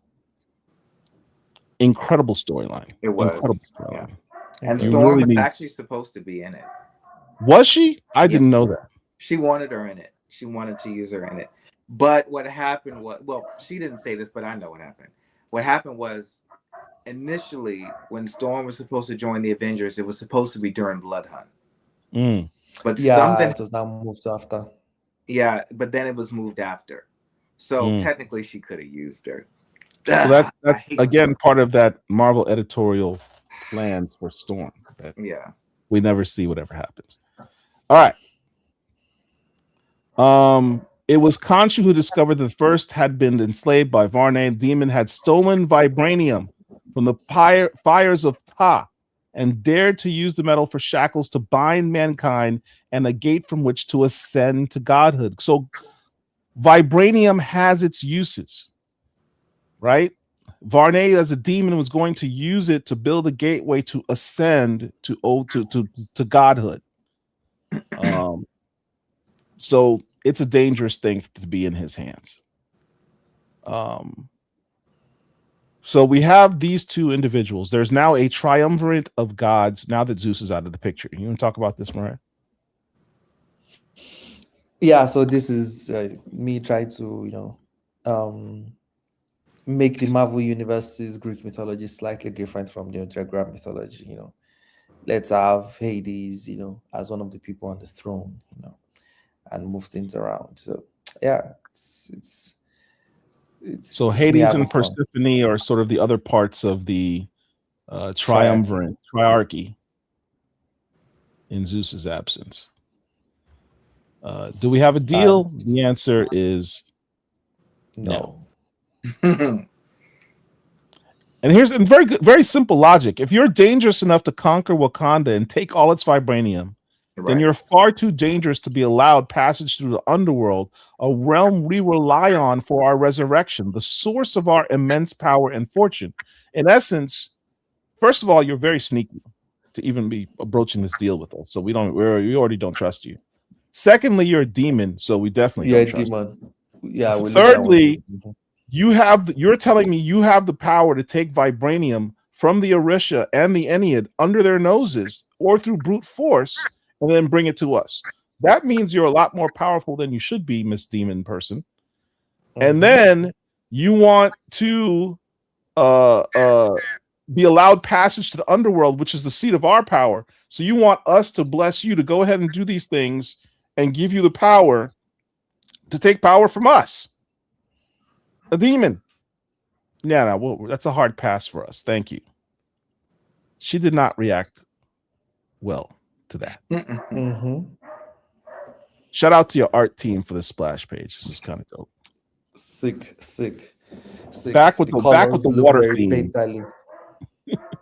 Back with your water theme. You've Back always with got the water theme. lots of water, and there's always aquatic life in your. What is it with you? Yeah, the meeting room being inside an aquarium kind of thing, everything. So yeah, I really played with water for this volume of stuff. Yeah. All right. Back in Pen, Jamaica, Earth 61391. More on that in a sec. Keep my mom safe in your water, Suha. Who's Suha? That's the mutants wearing the purple spandex. Is she like a water mutant? That's her power set. Something involving water. Yeah. She floats around with she floats around with water around her. And then she can change the the shape and whatever of the water to protect herself or other people. So you have Earth 61391. Almost looks like a date, like June 13th, 1991. Is that a particular thing? Oh, I didn't choose the numbers. That was Marvel. Because when I created I Am Iron Man, issue 1 had to exist because it's an alternate future. Issue 1 has to exist in a different timeline. So that was the number they give that timeline.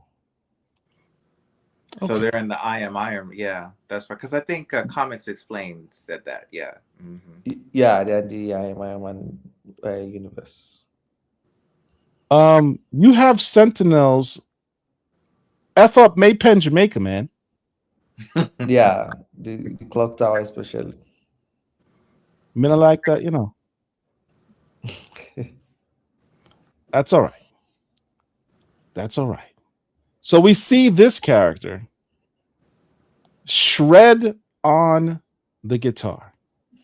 Yeah. Now, my immediate reaction when I saw this, the first thing that comes to mind was this. The Hypno Hustler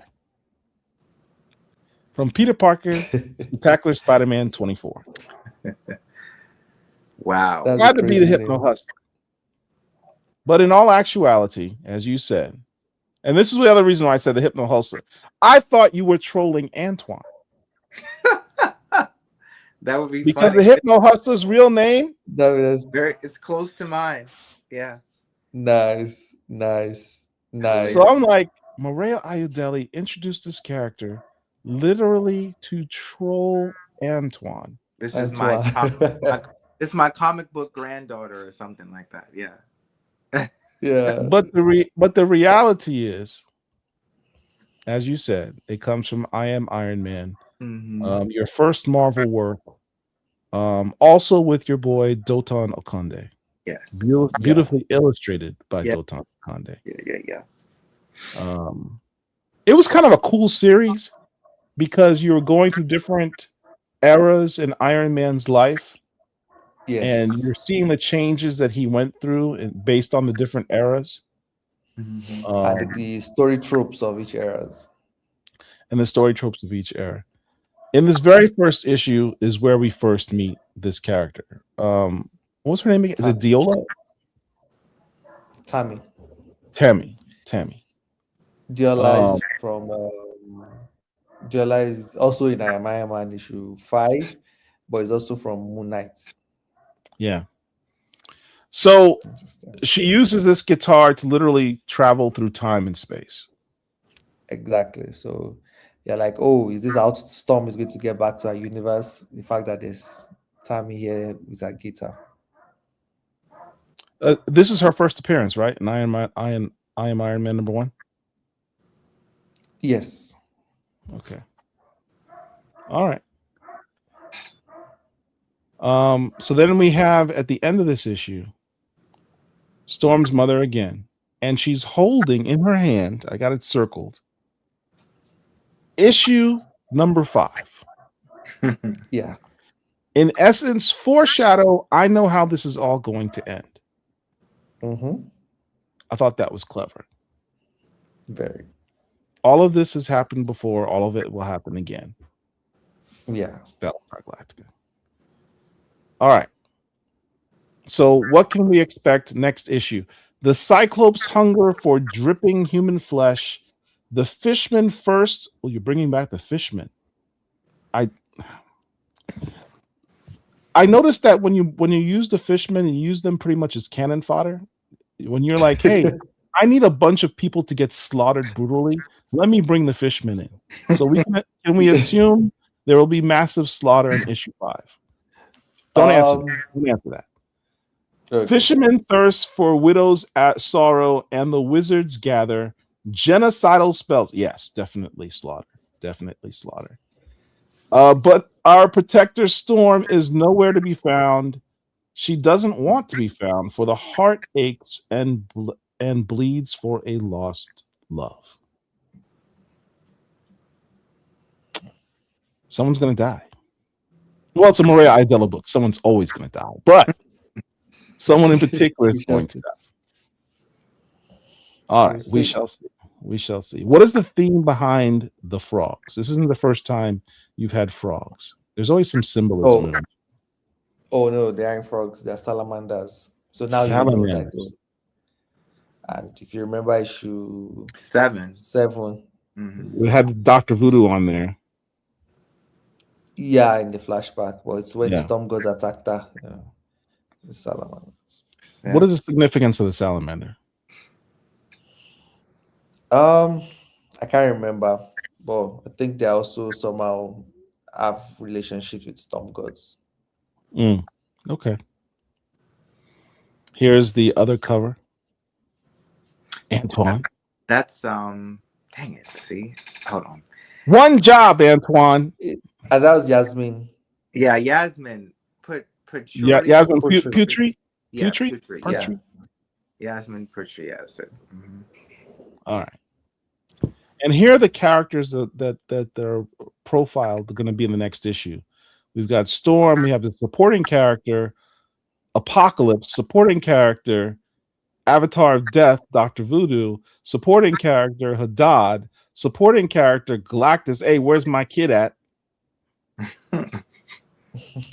These are like heavy of heavies. So you're kind of going out with the bang. I love the new profile for Jericho Drum. Yeah, it's kind of dope. I'm glad somebody did that. It's really dope. With the purple eyes, is kind of dope. Yeah. All right. There's also a storyline coming out, Midnight X-Men. Are you involved in that at all? I'm not, but I'm very excited for it. It seems like it's going to be a blast. And I'm happy that Storm, is on the cover of the very first issue. So I'm hoping Storm is going to play a big role. Do they consult with you at all about anything in this? No, this is an Elseworld story, so they don't need to. Okay, all right. But it's a testament that we're doing something right, because if we had ruined Storm, everywhere people will be more reluctant to want to use her in their stories. Right. But if she's gaining momentum and everything, you'll be like, you know what? Let me have some of that momentum. You have left an indelible mark on the character that will be felt throughout all time. That is for certain. So here we go. Where's my producer? Where's our Black Comic Lords exclusive thing?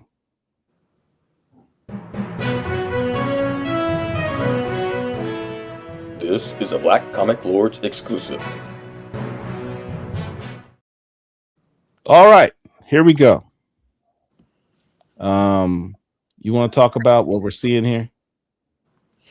Yeah, so this is a scene from the next issue. So they're on Araco, and this is Araco? Death. Yeah, you brought back Araco.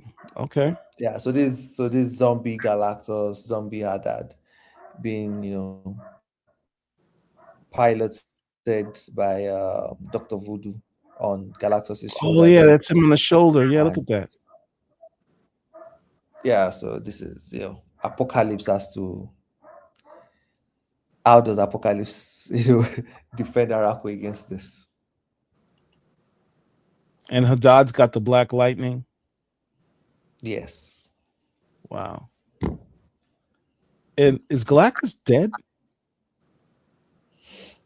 Galactus died before in Donny Cates' run, so that's why it looks like Dead. Donny Cates designed him in his run. You've got the Avatar of Death riding shotgun on Galactus the Dead. Yeah. Wow. You weren't skimping on storyline. Salamander again. This artwork is incredible, by the way. It's sick. It's sick. The artwork for issue 5 is really, really, really great. Yeah. He's the same color as Storm's costume, too. That's funny. That's insane. Yes. I feel like I'm looking at a graphic novel rather than just a manga. That's pretty cool. Oh man, you're going to love the next issue. Yeah. So tell us, what can we expect in the final issue? A lot of all the plot points, starting to come together. That's all I can say. That's all you're gonna say. It's that big. Okay. I almost don't even want to ask you, because I really truly don't want any spoilers, because this is the final issue to a great run. For now. Who knows? You have a lot of these awards. You never know. telling you.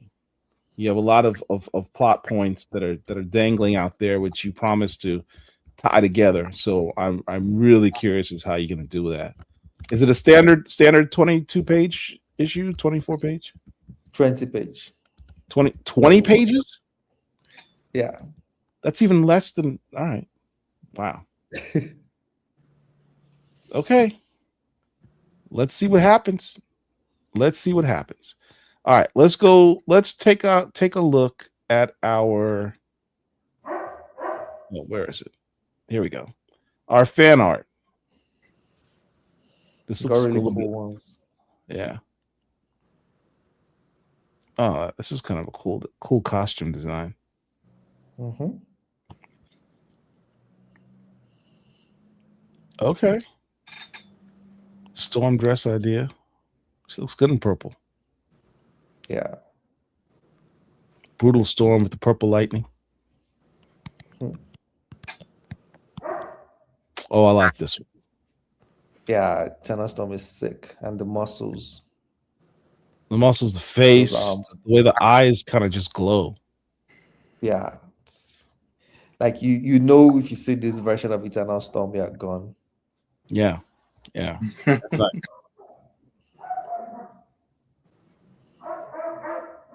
Okay. Storm working out. Oh. Wow. Look at the cosplay. Who is this? Kago Nieko. That's wow. This is the best cosplay I've ever seen of this costume before. Yeah. Feels like Storm. Like she's just Storm. Mm-hmm. That's dope. Which design is the best? Yeah. Wait a second. I just remembered something. With regard to Storm with her spear and the armor, are we going to find out in the next issue the origins of all this? We're not going to get to that, are we? Yeah, we're not going to get to that. Unfortunately.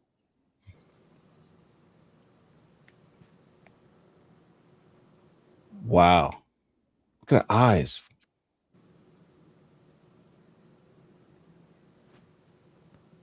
Crystal blue eyes. That's incredible. The witch.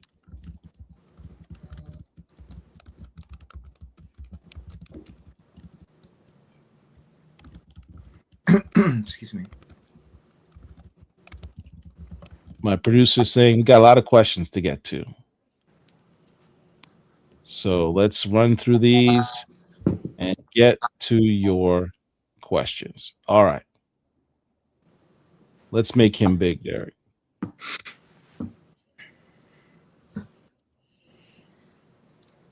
All right. First question. Sailormano, manifesting more of storm magic and storm appearance in this next 5.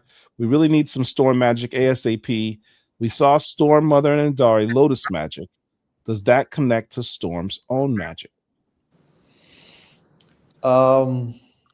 This particular version of Indari is from another universe, so she has a different type of magic from Storm.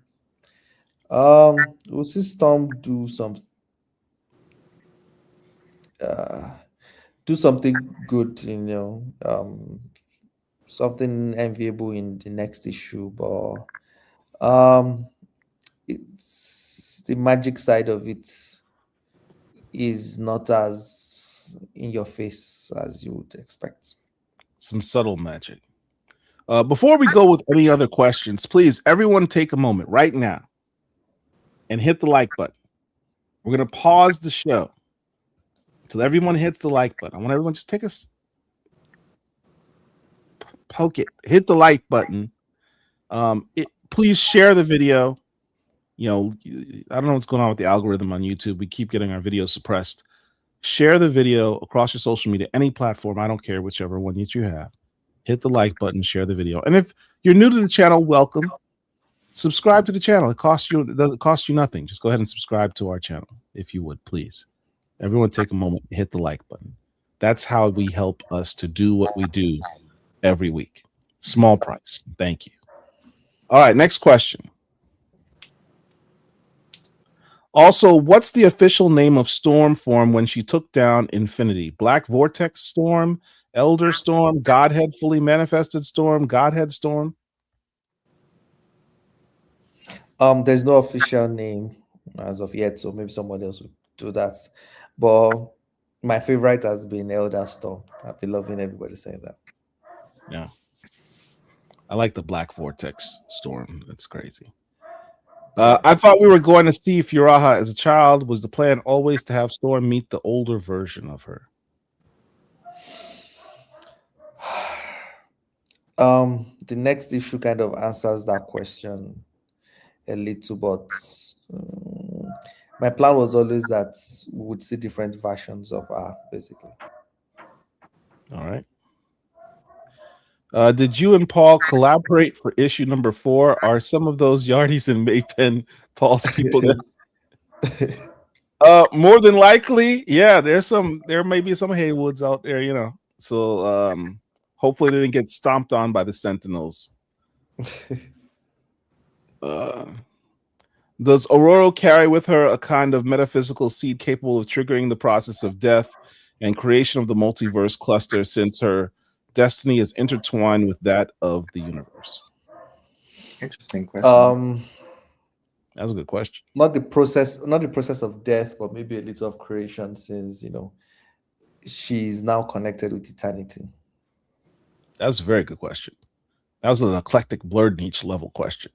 Will Gail Arkawa make an epic appearance in issue 5? Yeah. Gail Arakawa. Arakawa. Yeah. She said, yeah, all right.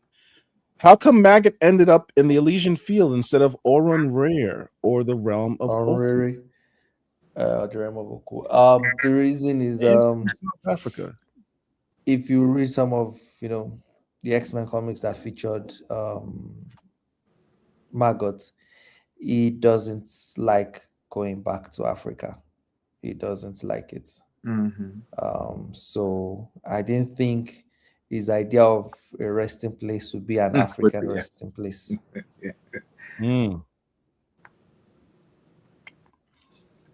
Next question. What happened to Oblivion, and are we going to see Storm confront Eternity again?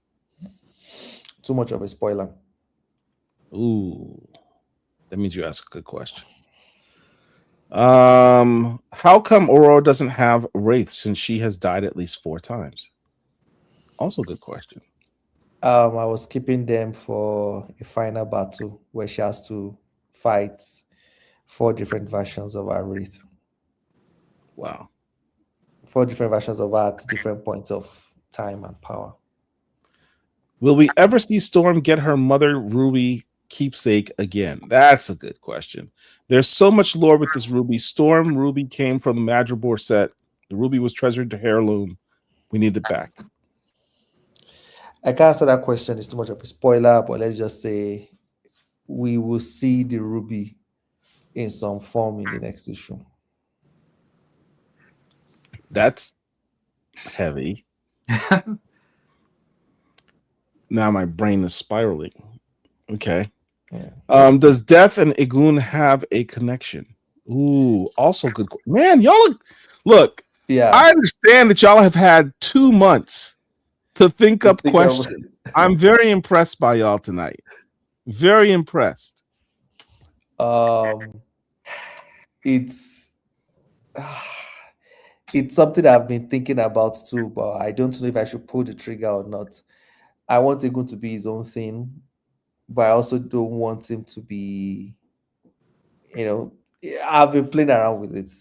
So that question I've been asking myself too. Yeah. All right, next one. What type of personality will Galacta have? My hope for Galacta is that with time, with care, our personality will gradually change into a more lovable one. But our very first, appearance is going to be a result of, our upbringing, quote unquote. And she was brought up by the FBI. That's not good. Are we going to see Storm harness her true form again? Yes. Okay.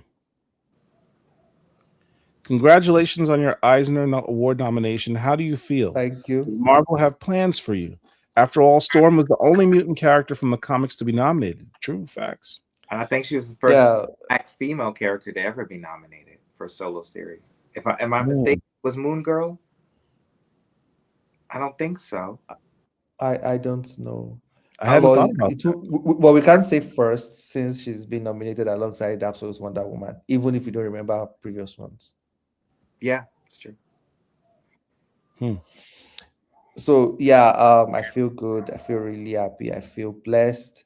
I'm so grateful for the support of everyone, fans, fellow creators, Marvel for considering submitting my work alongside other books. And so many things. So I'm really, really grateful for that, And that category is such a prestigious category, It's almost like saying, Storm is the best book coming out at Marvel right now. So it's not almost saying, it's kind of it actually is saying that, man. So it's a prestigious, it feels really, really good. Take that, Snow. Nothing set in stone. There's nothing set in stone yet, but Marvel and I are still talking. What was that last part? Never mind. Catch you on the replay. All right, next one.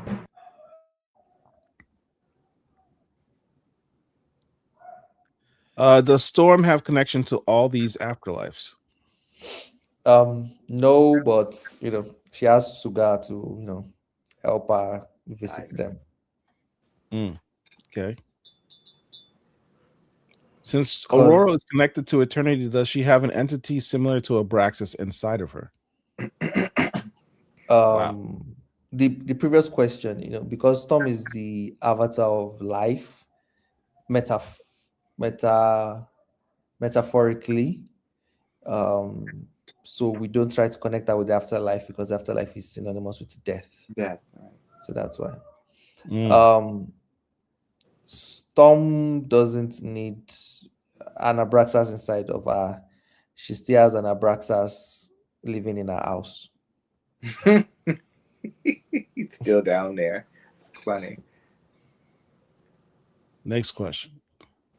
What magic does Storm use? Her ancestor Oshtur, the Elder, uses white magic, while Ashake uses Shadow Path, and Indare uses Lotus magic.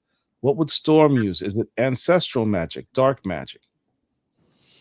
I guess a future writer will have to decide that. Um, I hadn't decided yet. I wanted Storm to experiment with dark magic first, but not settling because it's not a perfect fit the way it's a perfect fit for voodoo. But that's the first tutor she would have, experiment with a little chaos magic because she's friends with Scarlet Witch.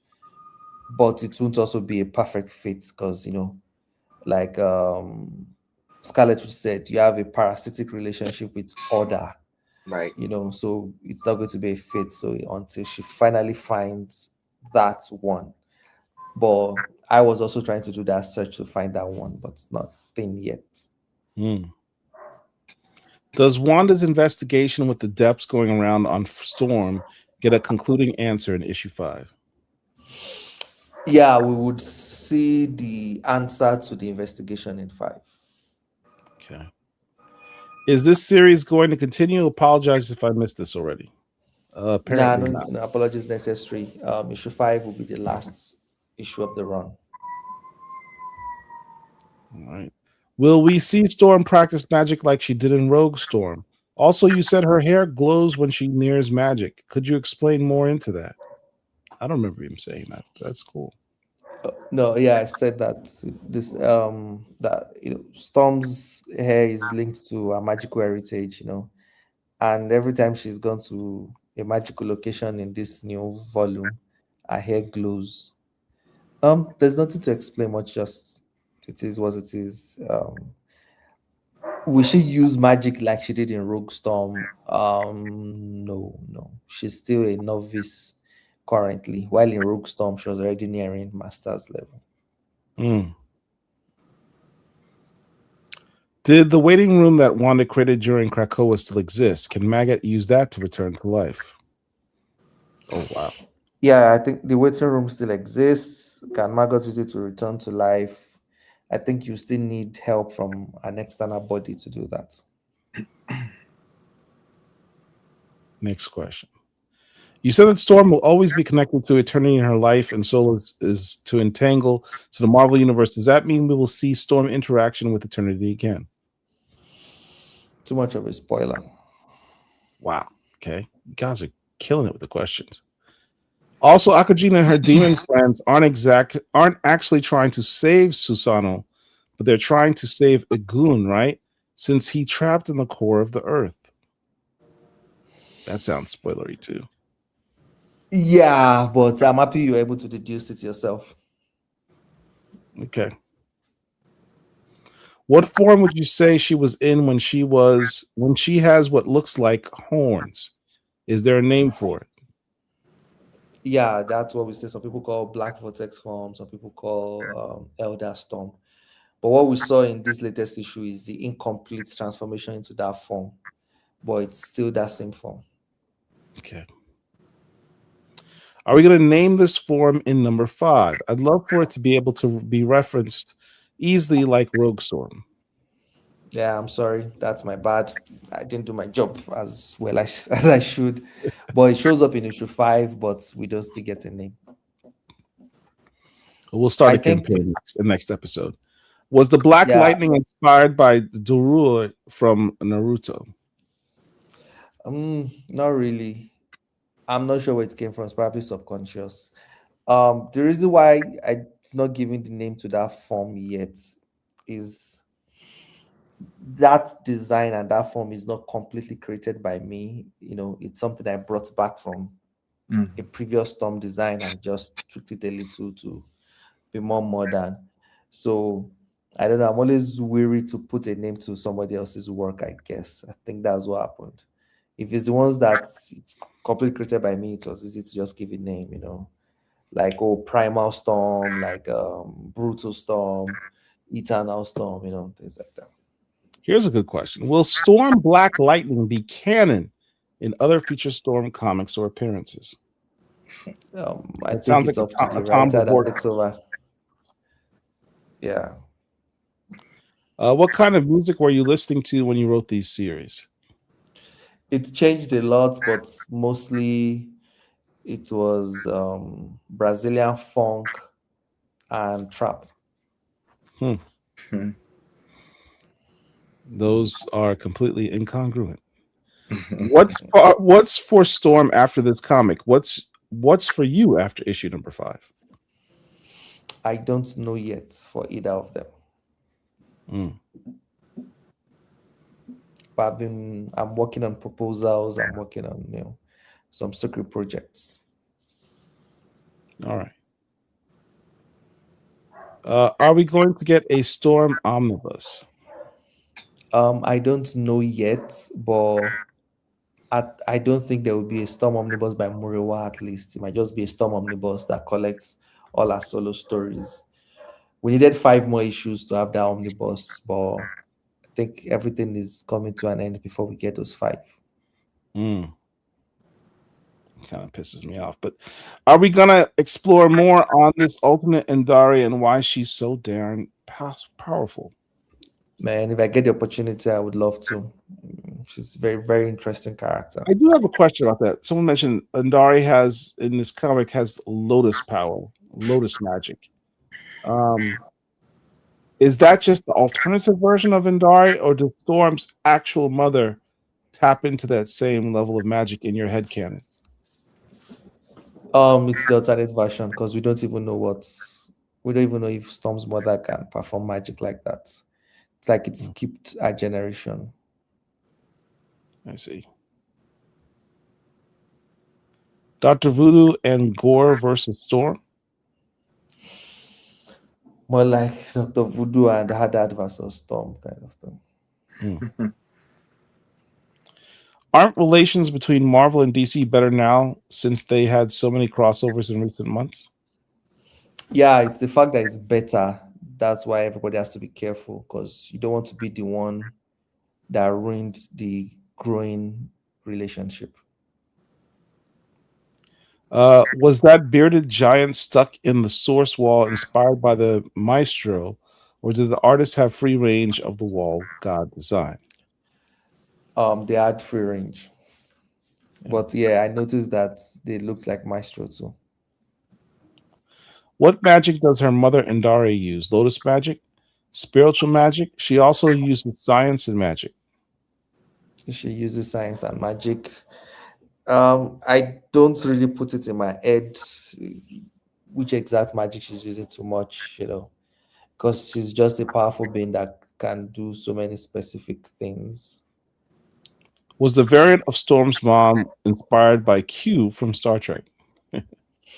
No, she was inspired by Orin the Absolute. All right. Let's see. So that's how Doom got the recipe. The engineer variant of her pops gave him the recipe. Yeah, very possible. Are all gods vulnerable to death and could be turned into wraiths? Yes. How is Storm going to handle 2 all black? ORORO already handled it. Maria, how Null and Godwitcher got their weapons back? Same reason Wolverine has his adamantium back and all those things. It's the soul that's being brought back, not the actual thing. Because they are wraiths. Can you ask your editor, can you write 5 issues of Blue Marvel?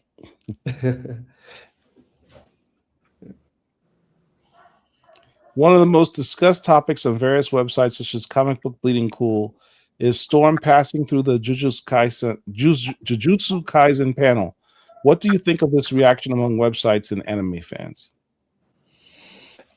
Yeah, I've been very, very happy about it. It's really, really exciting. I've been scrolling through YouTube, TikTok, viewing all the videos about it and everything. So it's really, really exciting. I'm a fan of Jujutsu Kaisen, so it feels good. And seeing also that the creator of Gachakuta, also posted about it. Everything was really, really nice. Where is the Omniversal Magistrix Saturnine? Saturnine. I have no From idea. old Excalibur books. Yeah. Not in the story. Is FURAHA's power set an evolution of ORORO's, where Storm can summon the elements? It looks like her daughter can actually control like a bender from Avatar. It's a good Avatar. Yeah. We already said this. Yeah. What did David mean victimhood? Is he saying that the oppressors would call it victimhood of the strife becomes victimhood? So that's goes back to the conversation between David and Indari about Yeah. You want to talk about that? You know, if I'm trying to see how I can explain this because I want to be careful too because I'm not American, but there's a way you live your life when you are majority of a population and you aren't carrying any trauma with you. There's a way you just live your life. Like, if you apply for a job and you don't get that job, they're like, oh, maybe my credentials weren't enough, or maybe this place is not for me, There are so many things that you do, you just don't, you just do it like every normal person, You write a book and you are already just like, oh, if the book is good, it will sell, all those things. But when when you're somewhere else, some places, you get rejected, you are never sure if it's that you're not good enough or if it's because of the color of your skin. You get stopped by the police. Did I do something wrong, or is it because of the color of my skin? In everything that happens, you already always see yourself as, if that is true or not true at that particular moment, you are always aware of something about yourself and you're always feeling like unjustly treated, poorly treated. And it's not a way to live, if you always have to be this aware of yourself in this aspect. I think there was a popular tweet that saw online of somebody talking about artists and said, oh, people don't know that it's very difficult to draw black people like compared to drawing normal people. I can see how somebody would just say that because to them, as a white person, they don't even see themselves as a white person. They just see themselves as human. It's everybody else that's a subset of that. So they say that, oh, I'm human. This person is a black human. This person is an Asian human. This person is a this, like, but so it's when a system and everything already sees you as that, which you wouldn't get here per se. You don't grow up thinking yourself as a black human. You just think yourself as human. Yeah. So it's those elements. In her confrontation with Indari, Aurora withstood an energy attack. How powerful was this attack? Yeah, I think I've seen people talk about it online about, she's no longer a glass cannon. Yes, but no. In my head, which sometimes I just want fightings to be cool. I don't want to explain things. In my head, because, I see Storm as an energy manipulator. So if you are releasing, the best way to beat Storm is, if it's possible, is to beat her with hand to hand, with super strength and something, and she can fight. So that's why I always see characters like maybe Rogue or the Vitromites or something as characters that would challenge Storm more than even more powerful characters, but they use energy blasts. Because if you use energy blasts, she can manipulate that energy. So I see it more as though there's this immense blast, and Storm can just manipulate it, that it's just bounces off her skin, you know. So that's how I see it. At the end of issue 4, Indari held the story's conclusion in his hands, as if he knew or she knew how it would all end. Perhaps at some point in the final issue, Tempestade would do something that Indari read. I don't know how to answer this question, so maybe we just wait for issue 5 to come out. Yeah, And yeah, and it's almost hints a little at the fact that, you know, Zundari, the person that has been narrating this story all along. Oh, damn. Was Luma's push inspired by Payne's heavenly push? Oh, almighty push. No, I wasn't even thinking about that. All right. The email dragon has a letter saying, "Who is really the third Summer's brother?" So who is the third Summer? I have no idea. Well, there's Gabriel. There's also Adam X, right? There's actually four Summers brothers. I guess that's the answer. I just immediately thought of Vulcan. Yeah, Gabriel. Because he was the third introduced, rather. I thought Vulcan's real name was Gabriel. Yeah, it is. I just said okay. Gabriel, yeah. All right. Does FURAHA speak Patois fluently? That's a good question. I have no idea too. Just the two. Yeah, I mean I thought about that. Was she raised in Jamaica, or was she just there at the time? Or is she, you know, fighting for a cause in Jamaica? She's fighting for a cause in Jamaica. All right. Is FURAHA hair black with white tips, and how old is she here? Well, he answered the hair part. How old is she here? Storm's age. She's Storm's age? Okay. Was Hades' visual glow up your idea or the artist? Oh, yeah. I wanted to design all the gods. Why Brother Voodoo, Dr. Voodoo, getting no love in the MCU movies when he hooked up with the Scarlet Witch too? I mean, that's a bit above Borea's. My pay grade. Yeah. Is the Death War and Aquajin, Bogey, and Iwan's actions that are taking out gods how we got to Rogue Storm situation of all the gods are gone? Yeah, I always love quid pro quos questions. Yes, by the time you read issue 5, it would make sense to you how Rogue Storm happened. So if you read issue 5, you'd be like, oh, with issue 5, 10 years later would be Rogue Storm. Yes. Will we see Storm magic be like Bogey? We saw Bogey eyes turn black and Storm eyes also turn black when she uses magic. Will we ever see Storm do that? Storm eyes being black when using magic is a need. Yeah, that's up to the next creator of the series, but yeah, this is me just trying to play around with, you know, some of those. We've seen similarities with her and gods, you know, playing around with some of those similarities between her and the demons in the Marvel universe.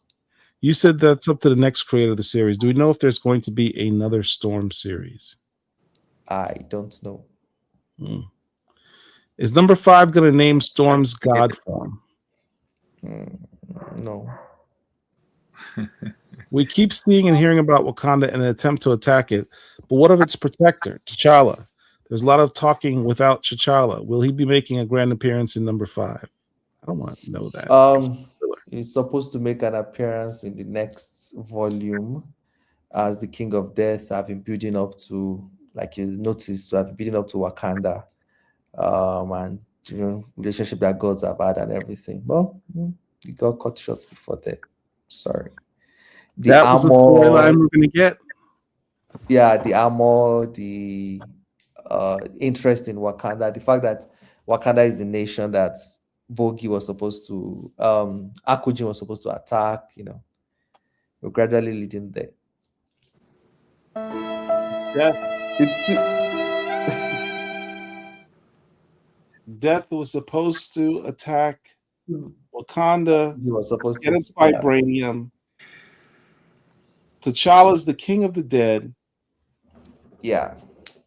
That confrontation would have been epic. Getting the armor fixed, from being broken, all those things. That confrontation would have been epic. Don't ever let me figure out who canceled this series. We keep all right, let's move on to the next question before I start getting upset. Will Maggot appear in issue 5 and get resurrected? Well, we can't answer that. Too much of a spoiler. I can't answer that. Next question. I love how it was started that Storm is the avatar of life itself, always finding life precious, even in the future timeline in Sins of Sinister. It's amazing to see her confront death face to. That's not a question. That's a statement. Appreciate the statement. Makes sense. Yeah. Can you say or not which plots will not make the next issue? Doubling down on Paul's armor question. Which lines are we not going to get resolutions on? We're going to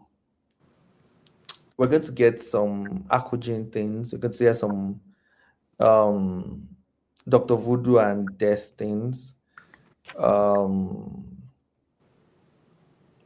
going to get the Scarlet Witch things. But why did Gateway touch Storm's head? We don't get that. We don't get any Dr. Day. Shango and the other Storm got trapped in the pocket dimension. Oh, the pocket dimension. We touch up on it a little, but we don't get a resolution. Sounds like some plot points for a future Thor storyline. Yeah. What's Storm's hair routine? Juice and berries or Camille Rose? I think she's probably going with the natural stuff. The Monitor 7-2, like who? Shelby Schaubel? I don't get that reference.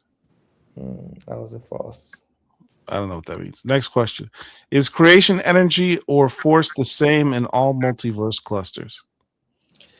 Oh yeah, I think I saw this question. It's a very difficult question to answer because I understand what you mean about creation itself, about the fact that every multiverse cluster is like almost like a creator, and there's this creative process that all creators kind of go through and all those stuff. But at the same time, for example, the Marvel universe, the creative force is said to be the Phoenix Force. It's not the same in the DC universe. So it's things like that. So maybe the creative process is similar, but the creative force and energy, they are not the same.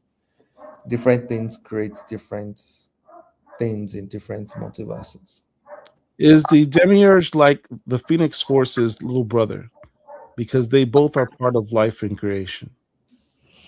I don't want to answer questions related to because I'm not super familiar with the Demiurge, and it's a complicated question to answer. Shout out to Poop Nemesis. Thank you for the super chat. The email dragon has an Eder saying, who is really the third Summer's brother? So who is the third? Oh, we talked about that already. Yeah, We talked about this, but thanks for the super chat. Next question. Since Ndari knows what happens, has she been peeking over the shoulder when you're writing? How does she know? Which goes back to the narration question. Yeah, maybe she's been the one writing and telling us the story. Yeah.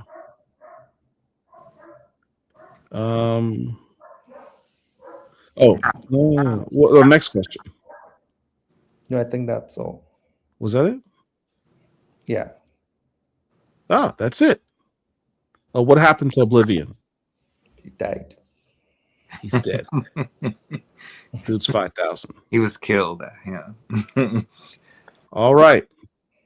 Final word, Maria. What can the fans expect without spoilers in issue 5? A very intimate story. All right. All right.